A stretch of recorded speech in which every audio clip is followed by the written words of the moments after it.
Trying to see. Oh shit, it's already live. Hold up. You gotta go live on IG now.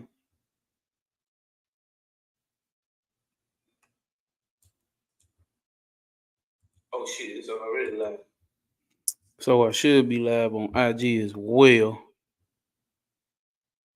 IG to say. So hopefully. Oh, there you go live. All right. So we live on IG too. Nigga ain't never did no shit like this. We live on IG, YouTube, and Facebook of the Book of the Faces. It is. We finna continue where we left off at about 2 days ago. All right. When we left out at 2 days ago, we was talking about the 30-second path. The 30-second path is we're dealing with the tree of life. Now, why is it significant? The 30-second path is a path that as soon as you become conscious, this is the path that you go down. This is the path you go down. This is your awakening. All right. Kabbalistically,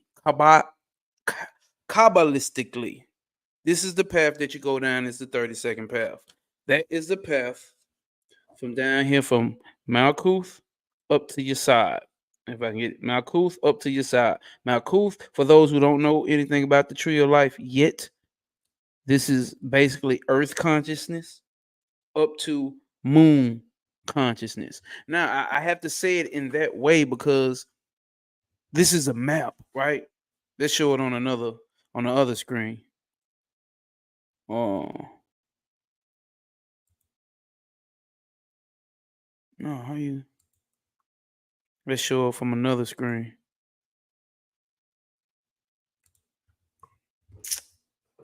So here, oh, yeah, y'all can't see my hand, but on my pens and shit. So this is a map. This is a map of the mind of God, right? If we get an understanding. So you can, out of these paths up in here, because this is what we're talking about, the paths. Out of these paths, you can even go look at the tree of life. When I said the flower of life, that everybody likes to get tattooed on them and all that. And then you actually, what did Terrence Howard say in his interview with Joe Rogan? I forgot what they call. It's these little certain little places right in between, these latent spaces right in between.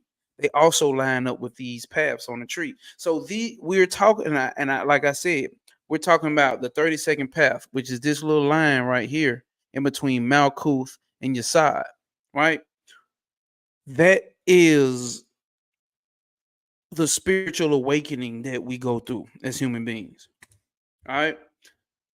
And we spoke about it in the first beginning. We finna get to it, but we spoke about it in the beginning of the chapter of how, or the beginning of the chapter, yeah, how it actually relates to Saturn, right? And this is Saturn up here, which is understanding, as you can see. Saturn is understanding. All right. Hokmah is wisdom. Look down here at the bottom. You got mercy right here, right?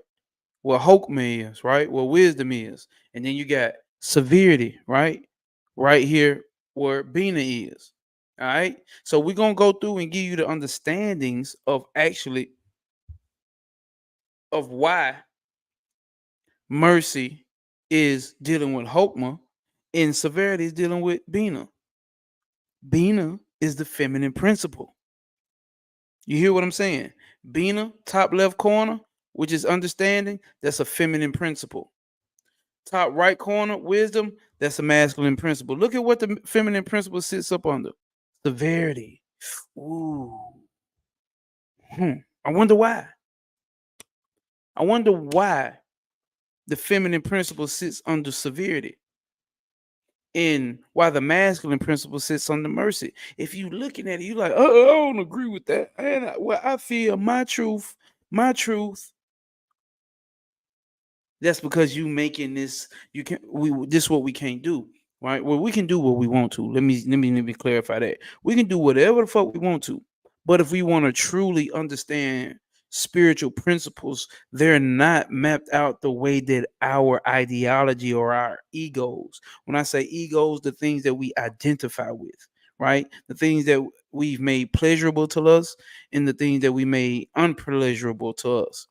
They're not going to line up with that because these spiritual principles don't have feelings. You have feelings down here, right? You're dealing with feelings probably in these lower, you know what I'm saying? Maybe even up here, Tiferet, because Tiferet represents Christ consciousness. It represents the Christ energy, right? You're not dealing with feelings when you're dealing with principles, right? If you're dealing with the principle of water, right?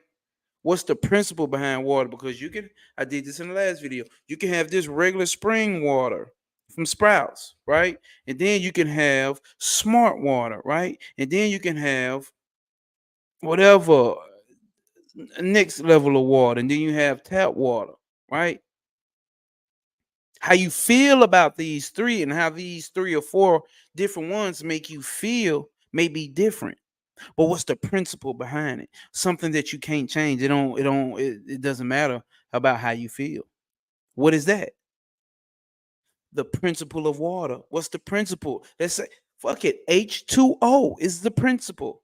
It's the molecular structure of water. It's H2O. That's how you know it's water. Everything else, you can do what the fuck you want to do with it. You can do what the fuck you want to do with it. But the principle still remains. It's H2O. All right. Let me see. Hold up, y'all. Because I don't know what Facebook, IG, Instagram doing. All right. I got some folks tuning in on Instagram, or at least that did join. I don't know how many people it still is on Instagram. But we going to get to it because we on YouTube, Facebook, and Instagram. Right. So I can't get all the comments in at the same goddamn time. But we finna get into an actual reading. And I want to shout out to Travis Majors for this. He set the trend with this shit. His book reads are fucking amazing. Travis Majors, LVX777. Go to his YouTube, like, comment, and subscribe. All right. So we're about to talk about consciousness coming from Malkuth to your side. Hold up. Subscribe to my YouTube. And hello, Mr. Hey. Hello, my love. How art thou? How art thou? Because I know IG gonna knock me off in an hour, so I'm gonna drop my YouTube in the comments so y'all can actually go over there and finish up if you're gonna stick around. We're about to do a book read. Yes, I know my niggas don't read. We're about to do a book read though. So I want y'all to tap into that. Or you can sit and stay on IG. I don't know. For me, it's weird. I don't sit and watch motherfuckers live on IG. That shit weird for some reason. It just don't feel like the place. It feel like a place to keep going up and down and moving on. But when I'm on YouTube, I can sit the fuck still and watch. All right. So we already ran through that. And last week, this is what we left off at. We left off at talking about how the spiritual awakening actually is a divine feminine principle. This path right here from Malkuth to the foundation, Yesod, which is the moon, is the 32nd path. And it's heavily rooted into Saturn. People don't know Saturn is a feminine principle. Let me give this. Saturn's a feminine principle, and it's under the pillar of severity. The divine feminine principle is under severity. Not because, oh, it's evil. You already take being severe with being evil and bad and unlikable. That's the way we've been trained to think about this. See, we're not trying to be smart here. We want to know. This is why my shit is called my Gnosis. We want to know. We're not here to be smart, to repeat and regurgitate, and to sound better than people. We want to know what is what. What is truth, not fact, which can change with our emotions. All right? What's a fact to you today may not be a fact to you tomorrow, based on your level of understanding tomorrow. So when people talking about my truth, my truth, my truth, what you really got to get understand is what you're saying is my fact. Especially if you are an evolving spiritual being, you understand that it's my fact. Because facts and opinions, you know what I'm saying? It gets tricky. And then you get truth. Like I said, when you're dealing with water, no matter which flavor of water you got, no matter where the water is coming from, the principle still remain. It's water. And water, when we're talking about this in this aspect, is truth. H2O is still the molecular structure of water. That's the truth.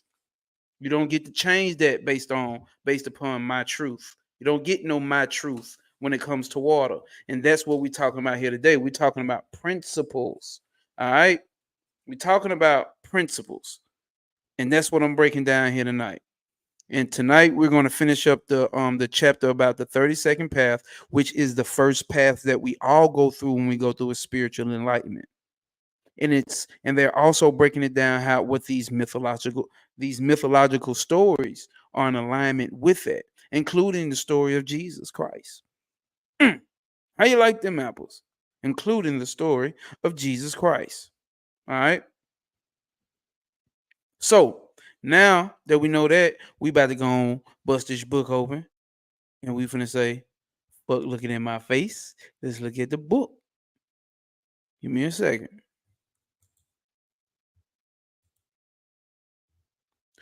Fuck. Who ready to read with a nigga? Yes, niggas read. Niggas should. If not, I'm reading for you. That's what I'm here for. All right. That's what I'm here for, Slime. And then what we gonna do, twin? We gonna what the fuck is my they ain't got my pen. They got my pen. And my highlighters. This is where we left off at yesterday over here, but that don't matter. Cause today we're gonna restart. Damn, hope people can hear me. I don't know if people looking on YouTube or Facebook, but I'd rather people hop inside the comments and say what the deal is. What the deal is, kid. Hold on. Oh. Is it showing like that? You niggas ain't supposed to be looking at me. Say that now. Hold up.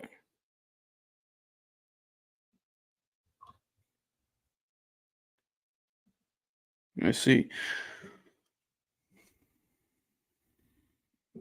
All right. Let's just go and hop into it, man. So we left off over here understanding that with the mythology dealing with Persephone and how this masculine and feminine principle plays out, and also how this first path to awakening deals with the feminine principle of Saturn. And like I told you, Saturn is the principle of severity, of understanding, right? It's the principle of understanding. And it through this understanding, what understanding does, it takes wisdom, which is the masculine principle. The masculine principle is wisdom, which just means you have a whole lot of data, a lot of information. Let's use sperm cells. Is that right? You know what I'm saying? Now look. I gotta bring it out because this is the masculine. This is the masculine principle. This is the feminine principle. The masculine principle is represented as the zodiac, and it's also represented as wisdom. The feminine principle is represented as Bina, and it's also represented as understanding. Bina is also Saturn. All right. See, you seeing threes here, right? You see Father. You see the Father, the Holy Spirit, and actually the Mother. But then it comes out again down here where you get the Mother, the Father, and then the Son. Father, Mother, Son. Then you get, you know what I'm saying? But we can get into that later. I don't want to go that way because that's not what we're here for. I already got videos talking about that. I don't, so that's why I'm catching myself, right? But over here, we're dealing with Bina, which is Saturn, which is understanding. What she does is take energy, free flowing energy from here. It comes from here and goes over here, and she breaks this shit down and gives it form. All right. See, which means when she breaks that energy down, that free flowing energy down from the masculine energy and gives it form, she also gives it death. So she's the giver of death. The divine feminine principle is the giver of death. But that sounds scary to you, don't it? That sounds like something you don't want to agree with, though, do it. Because death you have already associated with, and it's not your fault. You've already associated death with being something bad. But death is a rebirth as well. Death happens soon as you get formed. As soon as you born, what do you have? A death date, nigga. So soon as you come into human form, what do we say Saturn does? Give form. Soon as you come into human form, you got a death date. It's just that on that. Soon as you come into human form, you start to deteriorate. It's just that on that. That's a divine feminine principle when she gives form. But it's not just form in the physical form, it's also form of consciousness. So you need a death of the old way that you were thinking to become something new, to come into Christ consciousness. You see what I'm saying? You see how this divine feminine principle plays out like that? Ain't nobody dropping no comments. I don't know if y'all hitting like. I need y'all to hit the like button. I need you to hit the like button. I need you to comment. I need you to subscribe. I need comments. I need likes. I need subscribes. I mean, yeah, we already probably subscribed, but I ain't seeing no comments. Somebody dropped something in the comments, or maybe it just ain't showing on me. No. Oh, Rachel. Rachel put D. I don't know what that means, but it means something to me. She just need to let me know something, and she let me know.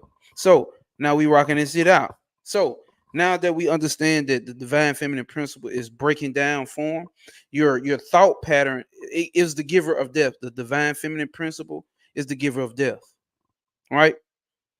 Demanding ass. You got to, man. If not, nobody else say nothing. They just sit and look. And we want to engage with each other. I want to engage with people as I do this. You dig what I'm saying? This is what I want to do. I don't want to be feeling like I'm crazy sitting here talking to myself. So I want people to engage. So thank you, Rachel. Very much appreciated. The beautiful divine feminine there. Rachel D. She embodies the divine feminine principle, which means she will break your ass down if you come around playing. All right. So now that we understand the breaking down of the divine feminine principle, she gives death. She brings death in, right? So, like I said, you need to have your old ways and thought patterns broken down and done for, murdered, not necessarily murdered, but killed, brought upon the doors of death. So you can incorporate a new mindset. This is when you become conscious. You see what I'm saying? This is when you become conscious, right? So if you're going to become conscious, you have to go through that cycle and that change. Now, let's finish up where we left off yesterday. I'm not going to have you here all night because I am on Instagram as well, screaming. Look, still being a nigga. But what I'm trying to do is build some rapport on Instagram. We're going live too. So, but if not, nobody who gives a fuck. It's okay. 3-4 people's good enough for fucking me. And the replays is gonna go good as well. So it's breaking down this mythology here. It says in the underworld. Hold up. In the underworld, Pluto gives Persephone a pomegranate, of which she eats, a symbol of femininity in fruition. Hold up, man. Hold up. Fruitification. When they split it up like that, fruitification by eating the pomegranate or taking the principle of fruitification within herself. She binds herself automatically to return to the underworld every year. For only in the descent into the underworld is new life possible. It requires death to gain rebirth. Why haven't I not highlighted that? That is very specific. That is very important. Let me highlight that. Because when you go into the underworld, this is what the underworld means, because we're going into the subconscious mind. We talked about that at the beginning of the chapter. We're going into the subconscious mind is what we're talking about. This underworld, right? She binds, hold up. She binds herself automatically to return to the underworld every year, for only in the descent into the underworld is new life possible. So what does that mean? What are they? And they also hinting at something here dealing with the Christ. Christ had to dwell into the underworld. Also, the underworld is here, Malkuth. Especially when you're coming from the highest point of the tree of life, which is God. You see these, you have to pay attention to all these connections here. There's a straight path down to Malkuth. Remember how Jesus said, "You on the way to the Father is through me." Tifereth is the Christ energy. The only way to the Father, Kether, is through me. Look how everything on here connects to Tifereth, the Christ energy. Everything, every sphere on here connects to that Christ energy. It's a reason for that, family. It's a reason for that, family. You lily licking bitches. It's a reason for that shit. All right. But only way to come out and rise anew is you have to go through the underworld. You have to go through that phase where everybody thinks you fucking crazy. All your fucking family and friends go through and talking to you like you crazy. Don't nobody want to be around you. Every time you come around, you talking that shit. See, now hold up. Let me pull my camera back up because a nigga got to say something. I almost fell over here. So check this out, family. This 30-second path can be repeatedly repeated. Some people stay stuck. Shout out to Long Live Brother Penn. He used to talk about like you niggas is stuck. And I understand like he had taught for so fucking long. He just got sick of niggas. Like niggas weren't learning. I'm new, but I still have already picked up that some people just get stuck at these stages. You get stuck in coming back up and going into the underworld and coming back up, going back into and coming back up. And you become that person that everybody don't want to be around because every time you come around, you ain't got no choice. But yeah, but you know they doing this, and you know they got this going on, bro. And you know they should allow. You don't need to be believing in Jesus. Jesus fake. They created. That's the white man religion. The white man did this, and the white man did that. Some people stay stuck in that. Some people stay stuck in that path. This 30-second path here. Some people stay stuck in between the word of Malkuth and Yesod, which is the moon, in which they call the moon the storehouses of images, which means that's the storehouses of illusions as well. So these niggas become illusional or delusional, dealing with that moon. We know that shit deal with the mind. You see what I'm saying? We know that shit deal with the mind. Some people get stuck in these places. We don't want to get stuck. I want to help unstuck anybody that's getting stuck. Let's get unstuck together. That's what this YouTube page is for. Ain't nobody perfect around this bitch. You should be perfect in your own aspect. But when I say perfect, it's like you shouldn't be looking at nobody and comparing, right? Don't get stuck in the phase of talking about what they doing. Jesus ain't real, this and that. And then you know the government this and this and that. You learn, you experience, you get an understanding, which is what did I say earlier? That's a feminine principle. Over here, Bina, Saturn, understanding. You get an understanding and you move. And we're going to help each other move over here. Let's get back to what we're doing. Damn. No. I don't need you niggas staring at my pretty, handsome face. I need you niggas staring at the books. Get in them books, son. Let's go. It says, it requires death to gain rebirth.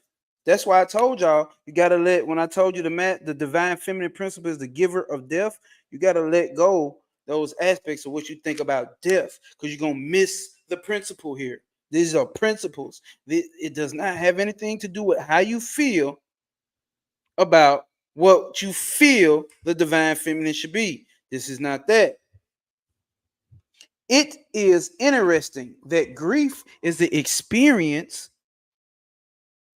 Hold up. It is interesting that grief is the experience undergone by Demeter at this time. For grief is also a species of death. Are you hearing what they saying? Grief is also a species of death. So grief is also a level, death on a different level, a process of fallowing, which leads to new life. Is that not what you go through when you find out all your people around you just don't know? You know all this information, and everybody around you just living in a la la land. Come on now. Come on now. Ain't that what you go through? That is a form of death. It's a form of death when you go through grief. You feel grief when you become conscious and aware, and everybody around you does not know what you're talking about. And everybody around you talk to you like you crazy. You feel grief. That's not by mistake. But when you feeling that grief, you feel like it's the end of the world. Nobody understands you. You feel like everybody against you and like you will never come out of it. Some people don't ever come out of it. That's not what we're here to do. You can't make nobody, but motherfucker can be there and help and assist. I've been in the occult for 10 years. This year, 10 years. 2024 make 10. And I've went through these stages.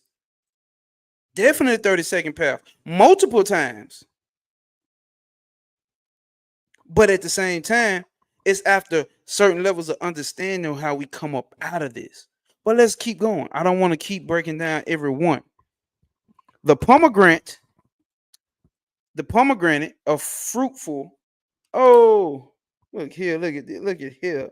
Look at the book. Beautiful. If y'all need any tarot card readings, this one right here, Coffee with She in Tarot, or Tarot. I say that shit terrible. Please tap in, like, comment, and subscribe to her YouTube. I think you can even find her on Instagram by that same name. And she's very much so easy on the eyes. Beautiful woman. All right. And you know how beautiful women love beautiful women, and men love beautiful women. But even better that she's aware. God damn it, that's a hell of a conversation. Look, it's nothing but divine feminine energy here. We go from Rachel into Coffee with Tarot. Coffee with She in Tarot. It's nothing but divine feminine energy here. This is what I love. See, I run into women that just want to not like me because I'm a man and I shouldn't say anything about anything. And then I run into these type of beautiful women here. And I'm not just calling them beautiful because they actually are on the outside. I've spoken with them, and their aspect and their mind is beautiful. They're not, they're by far, they are by far basic. These ain't no basic women at all. You see what I'm saying? These ain't no basic women at all. And they have higher levels of understanding because they care more about truth than trying to prove a point, than a motherfucker trying to be right. All right. And I love that. I love that. So let's keep it moving here. All right. The pomegranate. Now I want to point with my marker. And she follows. See, this is what I'm talking about. Look at love. Won't love do it? Won't love do it? You know what I'm saying? So the pomegranate, a fruitful of seeds, is strongly connected to your side. Remember, I told you your side is the moon, right? And it's the storehouses of images, also the illusions as well. It figured on the tops of the pillar of the Temple of Solomon, together with images of the cherubim. in other lunar symbolism. There is a link here also, of course, with Artemis, the divine huntress. Listen, the divine huntress, a moon goddess who protected all pregnant beasts. Now, some people like to think, for some odd fucking reason, only women hunt. I mean, only men hunt. My bad, ladies. Why would you think that? Why the fuck would you think that only men hunt? I know why. That's what we've been programmed to believe. But look, we getting past that. Why do they have a woman huntress? And also, she's a moon goddess. A moon goddess that hunts? I thought everybody associate the moon goddess with, oh, emotions, oh, love, oh. That's because you're taking principles and relating them to ideologies of ways that you want to relate your personas. You want to identify with these principles. These are principles. These are not for you to go around and say, oh, I'm this goddess, and oh, I'm this divine masculine, or oh, I'm this divine feminine. Because we're going to show you how this shit switches up. Now, me and Coffee with She and Tarot, we're going to have a live come up that comes up soon. And it's going to be dealing with the masculine and the feminine principle. So let me not go too heavy on that, because I do want y'all to tune in. So, as we can see, the divine huntress, a moon goddess who protected all pregnant beasts. The symbolism of pregnancy and new life was also carried into the Elysian mystery symbolism. Hold up. The Elysian mystery symbolism in that pregnant souls were sacrificed. Souls. SOWS. So that has to be an object versus like reaping in sow. I sow. Were sacrificed to Demeter, as well as fragments of decaying pork, which were later dug into the ground. Decaying matter is the basis of new growth. Decaying matter is the basis of new growth, right? So when shit gets broke down, something new comes from it. Even from excretion, from shit, you can grow plants, fruits, vegetables. Right or wrong? I know I'm right, because you know I'm right. It ain't, see, that's not my truth. That's just truth. Can you grow beautiful shit from shit? You can grow beautiful shit from shit. Shit creates beautiful shit, or it can create some ugly shit. But for a fact, you can grow some shit from shit. All right. Now, death and decaying are under the presidency of the fourth aspect of God. Let's get to it. God, the disintegrator, the aspects. Four aspects of God. God, the disintegrator.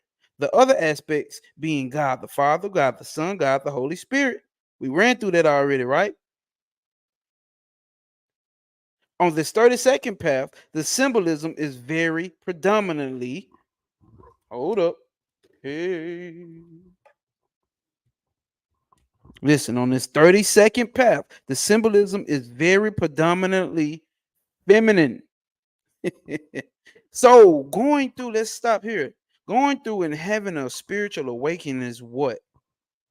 It's a feminine principle. Why is it a feminine principle? How can you spot it? Because here we go. The feminine principle, which is Saturn, does what? It breaks down, gives form, and is the giver of death. It breaks down that free-flowing la la la land living you was doing before you became conscious. And you run into this consciousness, which means you run over here to Saturn and Bina and then caught your motherfucking ass. And now it's going to break down this spell and this illusion and cause death to that spell or illusion that you had about reality.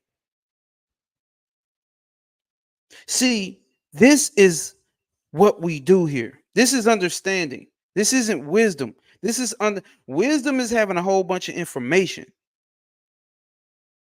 Understanding is when you can take that information. Now I can apply where a divine feminine principle is playing out, because now I understand the principle, because I have understanding, because I can connect the dots that don't even seem like they are connected. That's how I can look at a feminine, that's how I can look at a moon goddess and see it's a huntress. It's a hunter. A moon god can be a hunter and still be feminine based upon what it's doing. It's all about death and decay. So if you can catch on to these principles, you'll be able to catch on to what's going on. Or you can see where a feminine principle is setting limits. When you set limits, you create form. Think about it. When you have a ball of fucking cars made out of aluminum, right? When you have a ball of aluminum, or you just have aluminum just as the principle, right? A great big slap chunk of aluminum is nothing. But for you to create it into this car, you have to put it under pressure, break down the form of what it is. It's already free energy, free flowing, right? For lack of better terms, because obviously, but it's already free. You have to place limitations on it to give it form, which means things are going to get shaved off, which means death is going to come to those things that once existed. Are you picking up what I'm putting down? I know somebody picking it up. Let me see. Well, plenty of people enjoying on IG, but ain't nobody saying a goddamn thing. But it's cool. We're going to keep going. Now we over here. What does it say? So it says the 32nd path, the symbolism. Rachel. Now what I'm talking about, thank you, Lord. Somebody's picking it up. What's been put down. So the 32nd path is very predominantly feminine. Is it? It's predominantly feminine. Thus, the feminine side of God predominates. And instead of what we just say, we said God the disintegrator, God the Father, God the Son, and God the Holy Spirit. On this one, we're going to have what?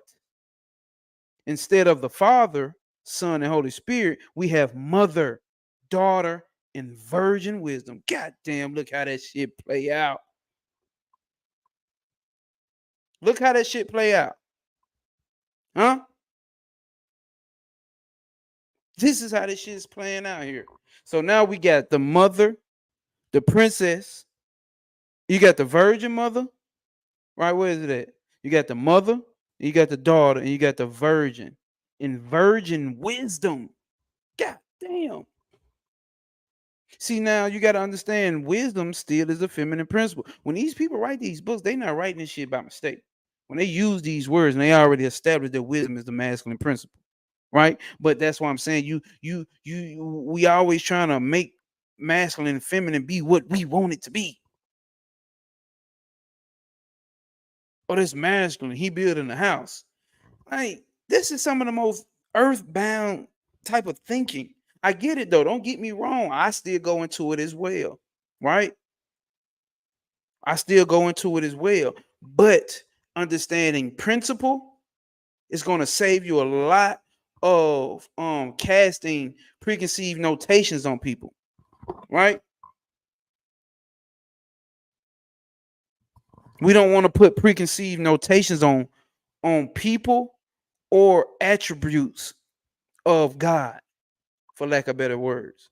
But that's the word that everybody understands, or the universe, or the Most High, or whatever you want to call it, right? We want to be able to pick up on principles, because when you understand the principles, you can understand how to do your magic. You can understand how to move around the world. You can understand how to navigate through your relationship with another woman or another man, whichever floats your boat.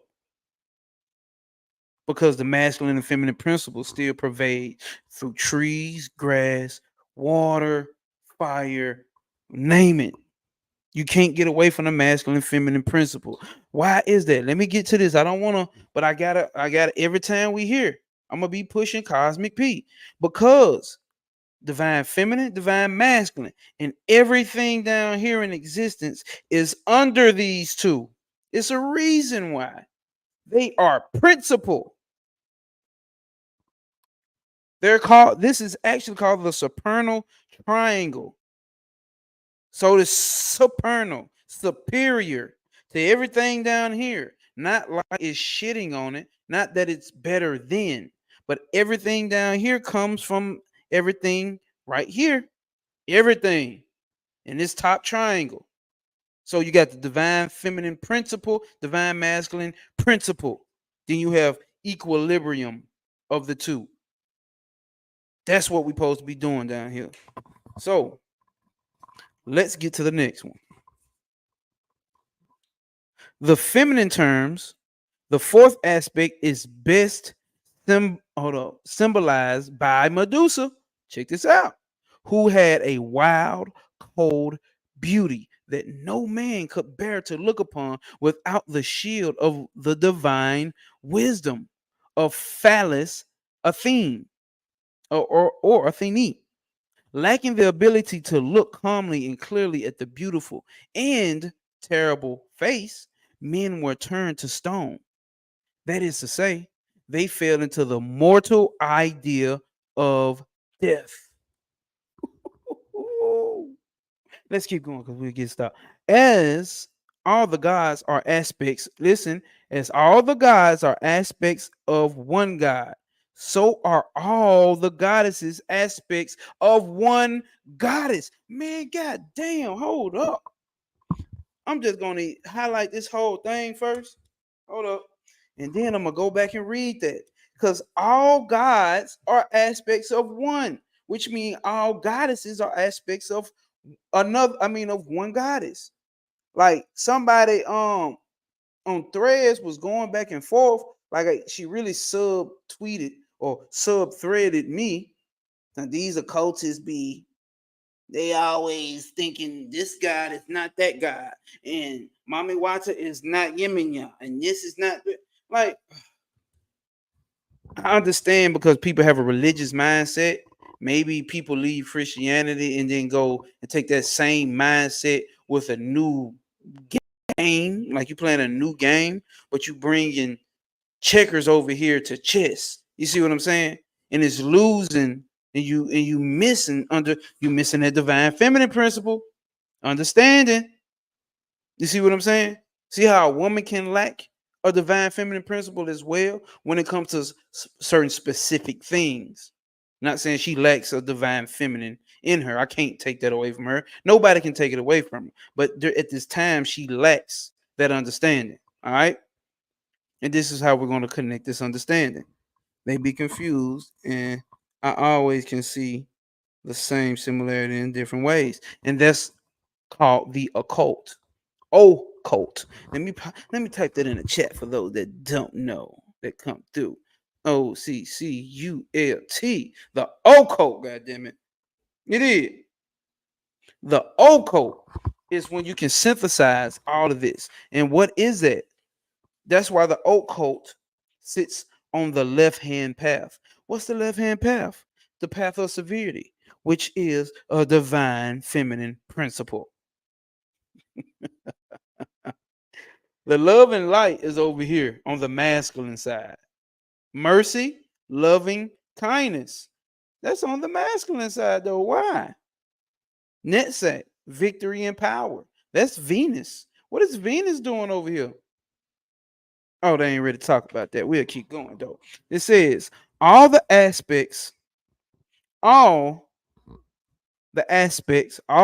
gods are aspects of one God. So are all the goddesses aspects of one goddess. In the one God, in the one goddesses are, of course, the two sides of the one God. The androgynous Elohim of Genesis. You hear me, Rachel? Do you hear me, she? Here it goes here. Let me give it to you in this aspect. Let's see if this can work. This may, because you can see how the planets line up with it. Oh, shit. That's not going to work. See? On the left side here at the top is Saturn. Then right up under that is Mars. And right up under that is Mercury. That, remember what I told y'all? That's the left pillar. That's the feminine side. You hear what I'm saying to you? Mars is on the feminine principle side. Mercury is on the feminine principle side. Saturn is on the feminine principle side. Let's look at the masculine side. Hokmah. Hokmah is represented by the zodiac. All right. The 12 faces of God, the 12 different personalities of God. Or the 12 different images of God. Let's say that might work out better. And right up under that, on that side, we got Jupiter, which is a masculine principle. What's under that? Venus, y'all. Look at that. Venus on the masculine side? What? Venus on the mercy side? Okay, that makes sense, but why is it dealing with the masculine? It's easy. We'll get there. But that just means your ass need to let go of thinking masculine only deals with man. All right? It does not. And feminine only deals with woman. It does not. This shit is interchangeable, and we're going to get to it. Hold up.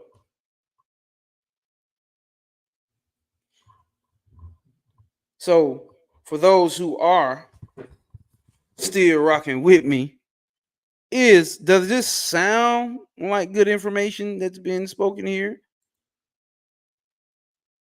Drop something in the comments before I keep going. Does this sound like some shit that's at least entertaining? Fuck it. At least entertaining. Does it sound like everything everybody else is talking about? Instagram, TikTok, social media, like, does this sound like some shit you sick of?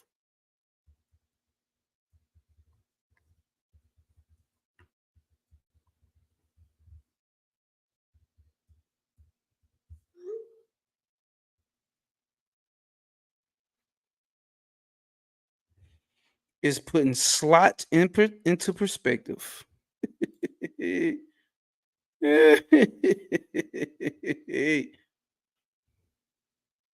know.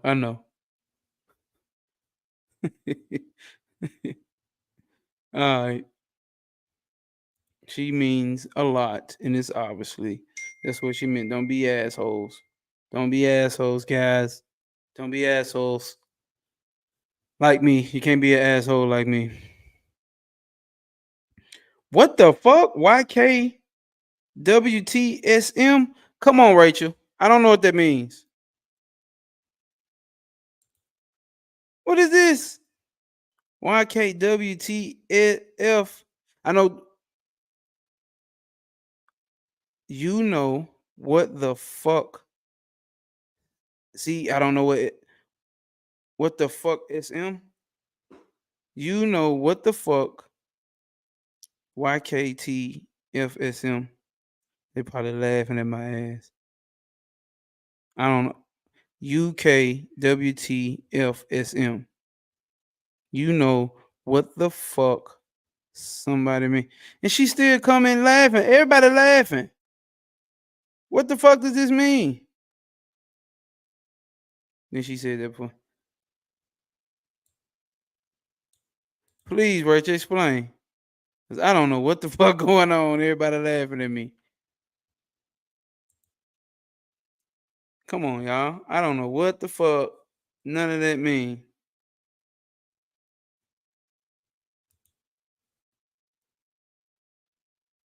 You know what the all right, Rachel. Come on, don't act like that's just some commonality shit. Like, come on, y'all. Did y'all know that that is what this meant? Come on. I think Rachel she's here to mind fuck us all. Rachel's here to mind fuck us all because I did not know that's what what the fuck she meant. Oh my god. See how the divine feminine plays tricks on you? They break you down just to build you up. You learn something new every day. You damn right. Hey man, I fuck with these ladies here. I'm telling you that now. It's genuine too though, man. It ain't nothing forced. Like, that's what I'm talking about. Okay. It's better than having 500 motherfuckers in here and it's just all robotic-y and like, come on, man. In the fragments, okay, no, we're not done because it says what? All gods are aspects of the one God. So are all the goddesses aspects of one goddess. In the in the one God, in the one goddesses are of course two sides to the one God, the androgynous Elohim. Here we go here. If we understand that this is God sitting up here, he emanates himself out, creates himself, creates what he God's thinking of what he views himself as, and creates these 12 different aspects of himself called the zodiacs. See what I'm saying? And then the zodiac is the base model for everything to be born under. The universe goes through yugas, which go through these 12. Now we're in the Piscean age. Now we're in the Aquarius age. You see what I'm saying?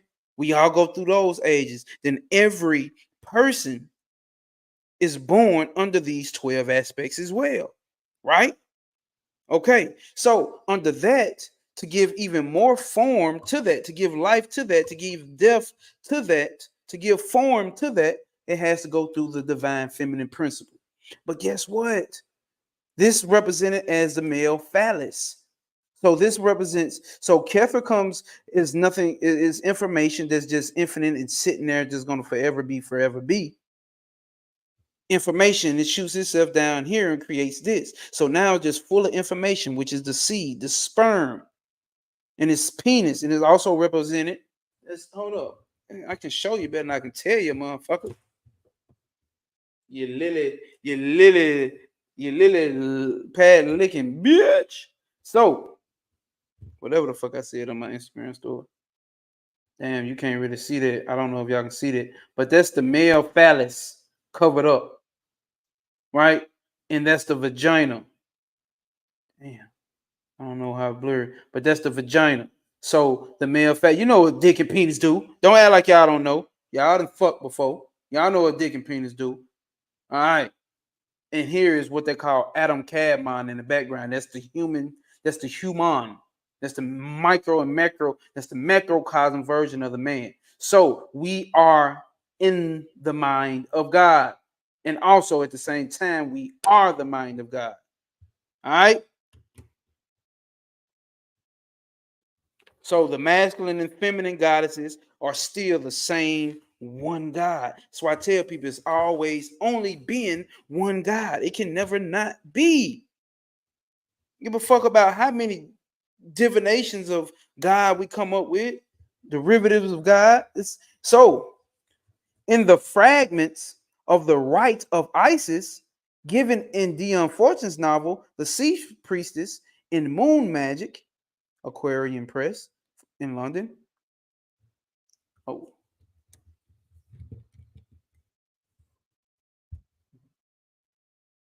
The all-inclusiveness of the feminine side of the deity is given as follows. Let's see. I am she who ere the earth was formed, was Rhea, Bina, and G. I am the soundless, boundless, bitter sea, out of whose deeps life wells eternally. Hold on, let's read that again. I am she who ere the earth was formed, was Rhea, Bina, and G.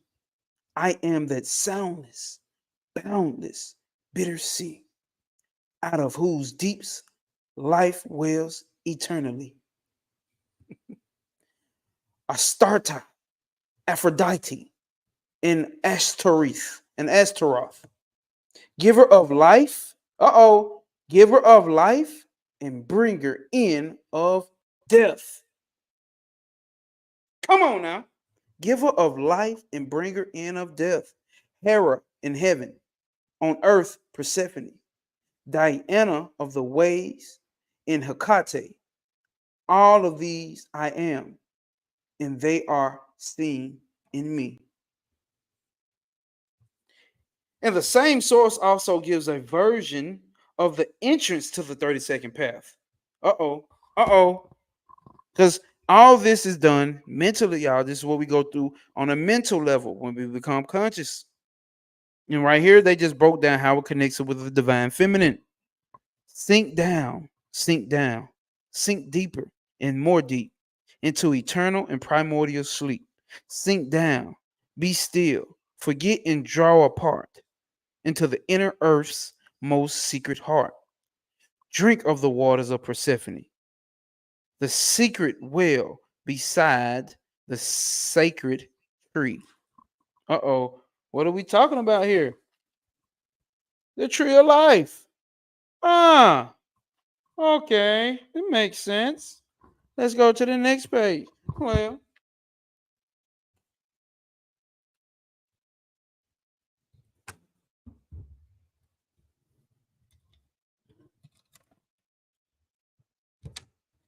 all right.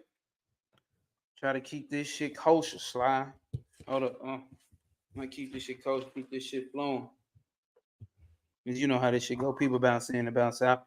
Some people want to read, some people don't. But I ain't here to play around with you. Thank you for sharing yourself and your knowing. Got a dash, but respect. All right, thank you, Rachel. Thank you, Rachel. Wish you could stay, but hey, you gotta do what you gotta do, my love.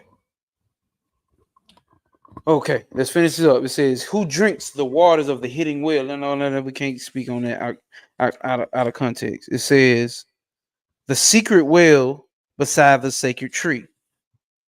The secret well beside the sacred tree. Who drinks the waters? Who drinks the waters of the hidden well shall see the things whereof he dare not tell. Uh-oh. Shall tread the shadow path that leads to me. Diana of the ways of Hecate. Selene of the moon, Persephone. Okay, let's see what they say about all that. Got to see a man about a horse. Hey, I'm not on a horse around this motherfucker. Don't you come around here talking about no other motherfucking horses. Because I'm the only horse around this motherfucker.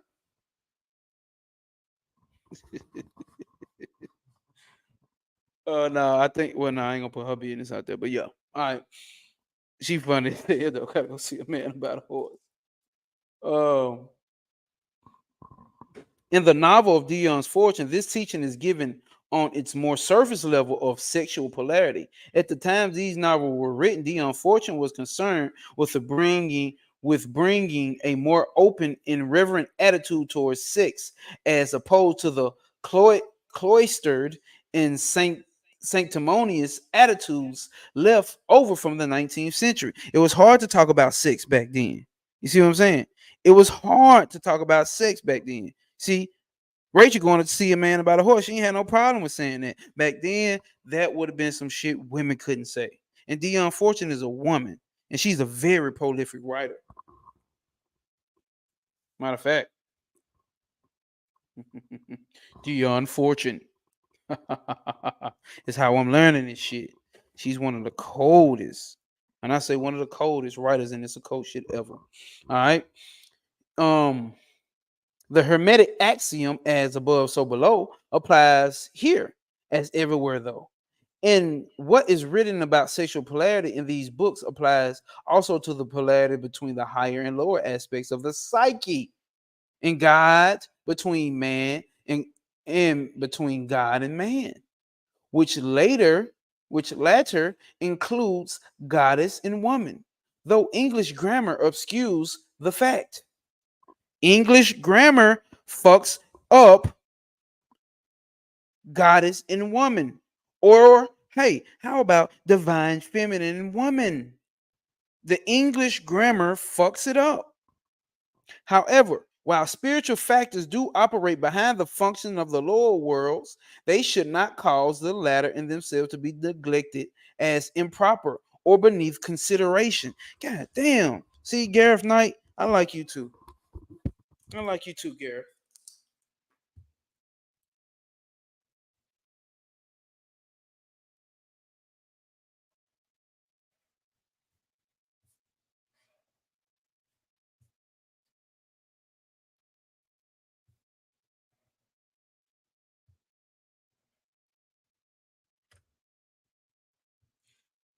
It is the etheric polarity of 6, which has the directest.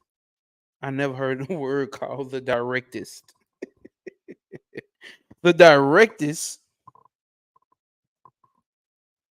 Hold up. All right, that's cool. Whoever rocking with me, rocking with me. We ain't tweaking. We ain't tripping. We ain't fought over nothing. All right. Damn, what happened? I can't see my comments. Oh, there you go. Yeah, I can. All right. Damn, we already been on here an hour. Fuck. This shit ain't easy. I'm trying to do shit in an hour, bro. It is easy. Look at her, man. All right. Okay, 30 more minutes. I thought I was gonna be able to finish this goddamn chapter. Got like 4 more pages. I ain't gonna be able to do that in no hour. We ain't got through number 2. It is the etheric polarity of 6, which has the directest relevance to the 32nd path. And while a knowledge of the spiritual factor is necessary for an understanding of a path, this is no substitute for experience.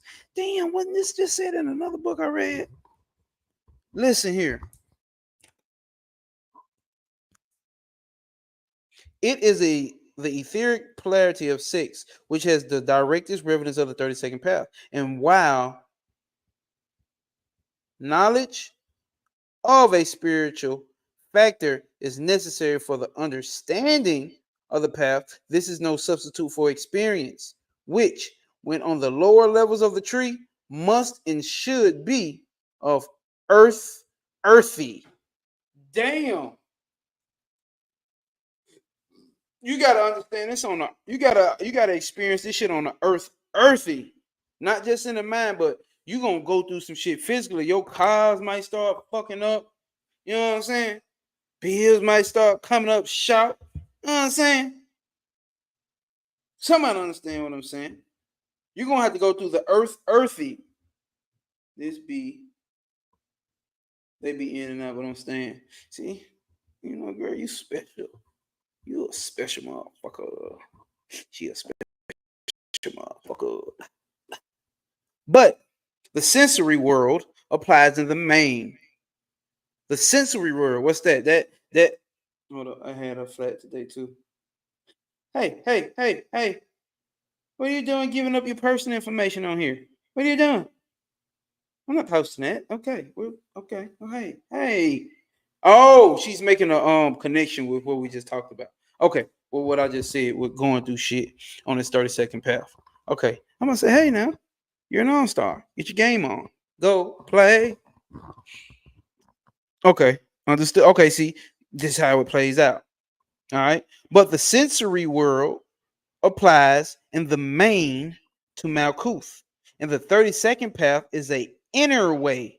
Although still very much connected with Earth on a personal level, Demeter is a part of the self, as is Persephone, and indeed all the gods. Categorizing crudely, one could say that in the myth, the sun was the individuality looking down upon that happens as a portion of the personality, which would be Persephone, is drawn into the unconscious depths to be apparently destroyed. Oh, my nigga. That's my dog right there, man. Hey, man, I always say, as I said at the beginning, shout out to Travis Majors, LVX777. Like, comment, and subscribe. Got much respect and love for this guy here, man. This is the guy who put me on to understanding. You see what I'm saying? The feminine principle of understanding the mystical Kabbalah. One of the coldest motherfucking occultists I know right now. God damn it. Definitely inspired by this guy, man. And as I say, go like, comment, and subscribe to his YouTube, his book readings. I started fucking with him this year heavily. And the book readings that we done there, life altering. That's all I'm gonna say. Life motherfucking altering. Tap in, like, comment, and subscribe. All right. So It is drawn into the unconscious depths to be apparently destroyed. So the personality goes into the unconscious mind to be destroyed, only to reemerge later. Yeah, please subscribe.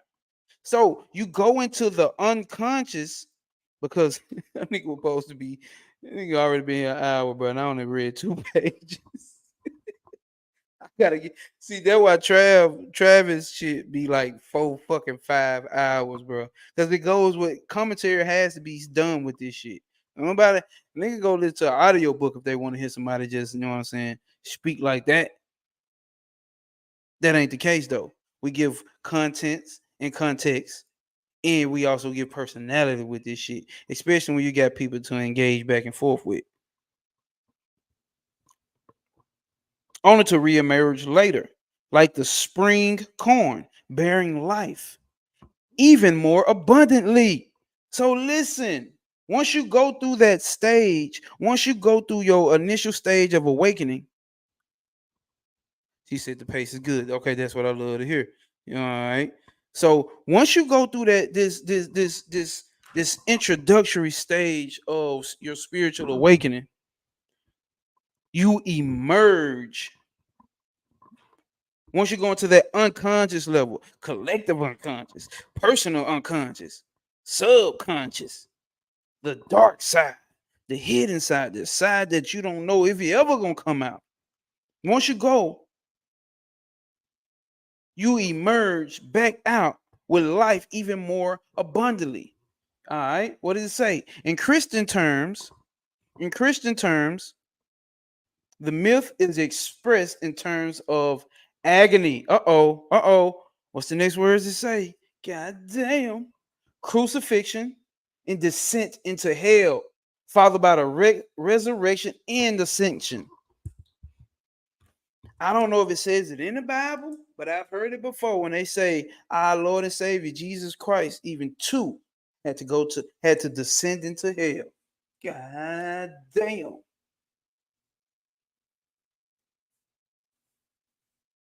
So what does that mean?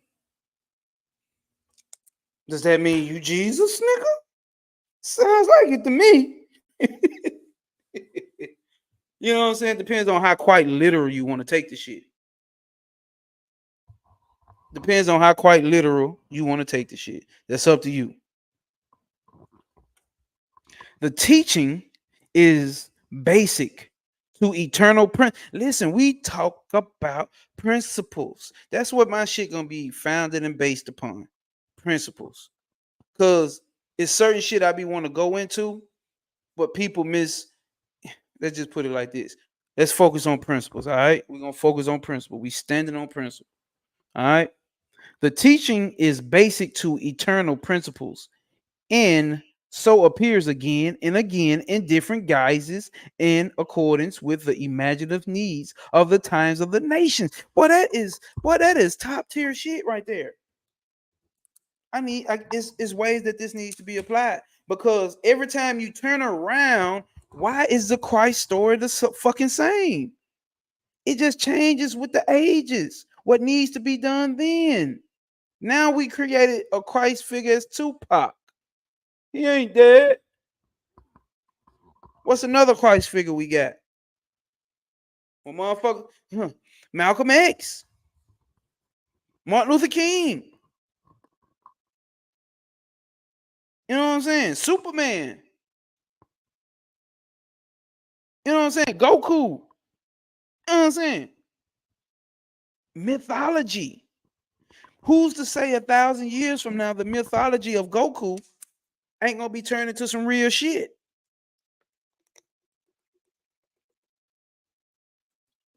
Before you say it's impossible, sit and think. How do you know people back then? Them like, bro, ain't nobody finna believe it. You talking about the little shit we be talking about with Jesus? Ain't nobody finna believe that's a real person. Shit. Whether he was or not, man, I don't want to get into it because maybe, fuck it, I'm gonna offend somebody any goddamn way. But we know this, you know, because he is a principle. He represents a principle, and that's what she just said. Let's get back to it. What she just say this is. The teaching is basic to eternal principles, and so appears again and again in different guises in accordance with the imaginative needs of the times in the nations. All right. It is a process of withdrawal and return and is dealt with at some length in P.W. Martin's experiment in depth,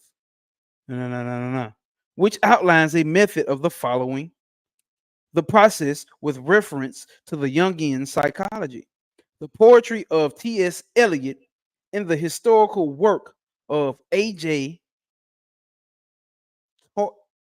Toynbee. Toynbee. I ain't never heard that last name. Who the fuck was naming these niggas? God damn. Toynbee's thesis is that at a time of crisis in any civilizations, certain individuals turn from the outer world to the inner life of the psyche and discovering that there is a new way of life. Return to the outer world to form a creative minority which acts as a leaven for the renewal of that civilization. Woo! That's some fire shit. We finna run through this again. Facts. I've known people who said they are Jesus. Damn, incarnated. They were sold. They were Jesus coming back. I said, ain't we all? Because it's the consciousness. See, they got caught up in the illusion of this place right here, which is called Yasad. This right here. You get caught up in this illusionary realm up here in the storehouse of images. Some people don't get past that point right there and believe that they this right there, that Tifereth, which is the Son, the Son, Father, Son, the Holy Spirit. Yeah, the Son right there. I don't want to get caught up on that, but these folks do get caught up in this illusion and start believing that they are this. That's because they ain't standing on no principle. They don't have an understanding of what they actually going through. That's the ego. The ego, I think, which is what's the vice? It's a vice dealing with Tifereth. I just got into the Tifereth chapter in the mystical Kabbalah. I forgot the vice of it. But these people with pride, it is so prideful to the point that it creates this illusion. People start thinking they this Christ reincarnated. You see what I'm saying? They done had some breakthroughs. They done had some spiritual transmissions from maybe some ascended masters. And they thinking it's actually them that they in contact with. That's why it's important to understand principle. That's why it's important to learn from people who have went through these things. Sometimes you got to get it from a book. Sometimes you got to get it from motherfuckers like Travis Mages. Sometimes you got to get it from a motherfucker like Gnosis. Sometimes you got to get it from a motherfucker like Panic or Bobby Hemmett or Swami Satyananda Saraswati. You got masters who done been through it and given the game and even write books on it. But that's a whole nother story. Let's get to it. Okay. It is, hold up. Tony B's thesis is that at the time of a crisis in any civilization, certain individuals turn from the outer world to the inner life. Is that not what's going on now? The real one is not concerned with what the fuck is going on outside on the outer world. Not saying that they not, but they more concerned with the inner world and the inner levels of the psyche and discovering that there are a new way of life. Return to the outer world to form a creative minority which acts as a leaven for the renewal of that civilization. I remember on Trab page, we read a book called The Book for the Paradigm. I actually don't think he gave that name on his page, so I'm going to leave it the way he left it. Paradigm something, though. The process is also summarizing a portion of the rite of Isis. In death, men go to her, Persephone, across the shadowy river, for she is the keeper of their souls until the dawn. But there is also a death in life, and likewise leadeth on the rebirth.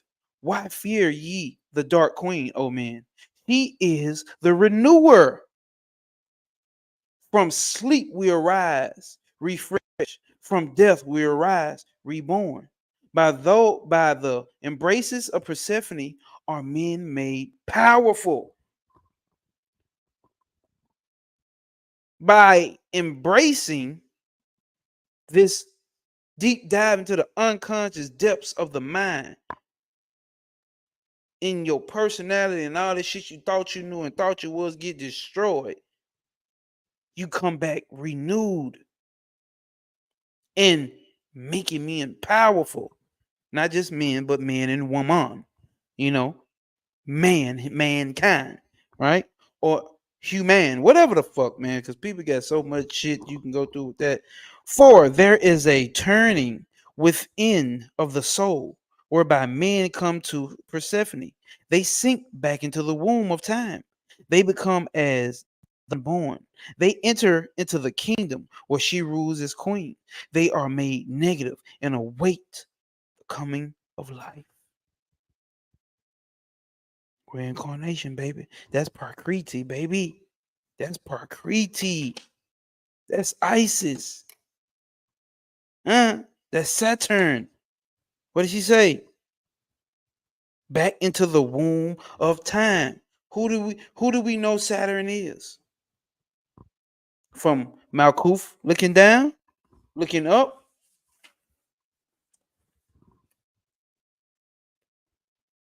Fuck it, ain't gonna do it. What's the piece of paper? Fuck it. But from Malkuth looking up, it's father time. From Kepha looking down, it's the divine feminine principle Bina. Mother time, I guess shit. Or you can go to the Samkhya system in Prakriti or Shakti in the Ayurvedic system. It is. And the queen of Hades coming to them as a bridegroom. And they are made fertile for life and go forth rejoicing. For the touch of the queen of the kingdoms of sleep hath made them potent. It is obvious from this that the path of return is as important as the path of withdrawal. Check this out one more time. It is obvious from this that the path of return is as important as the path of withdrawal. In other words, the 30-second path has to be trodden both ways. Nigga, you gotta go into the subconscious mind and you gotta go deep in the depths of this and deal with everything you found out was a lie. And you go through your awakening and go through this where nobody fears you, nobody understands you, everybody calls you crazy. You may lose some little weight. You may feel super paranoid. You gotta go through it. But guess what? The return is as important as the path of withdrawal. In other words, the 30-second path has to be tried in both ways. The withdrawal and what else? The withdrawal and what else, buddy? Hold up. The withdrawal. Uh-oh. Let me find a piece of paper. What the fuck is my map, man?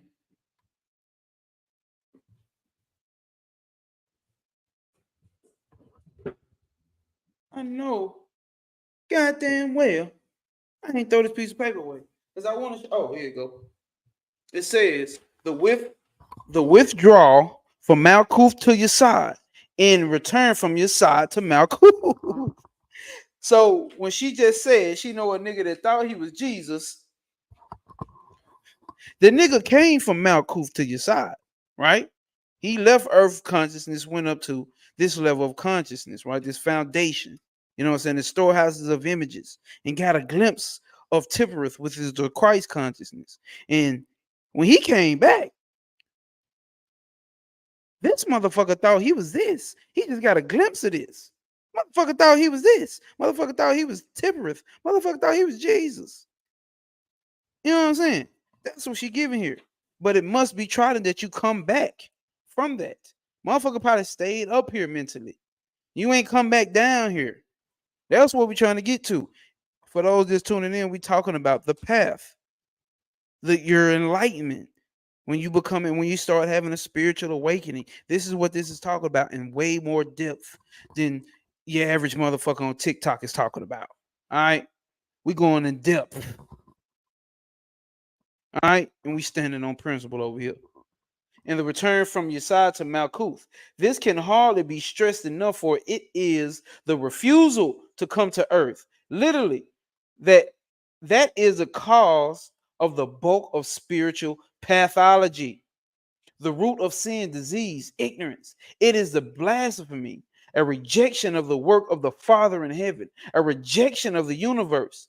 The universe, let it be noted, is the trump card of this path. Uh-oh. We got a tarot card reader here.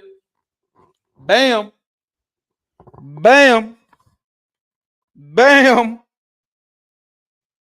Woo-hoo. Bam. Here we go, dealing with this.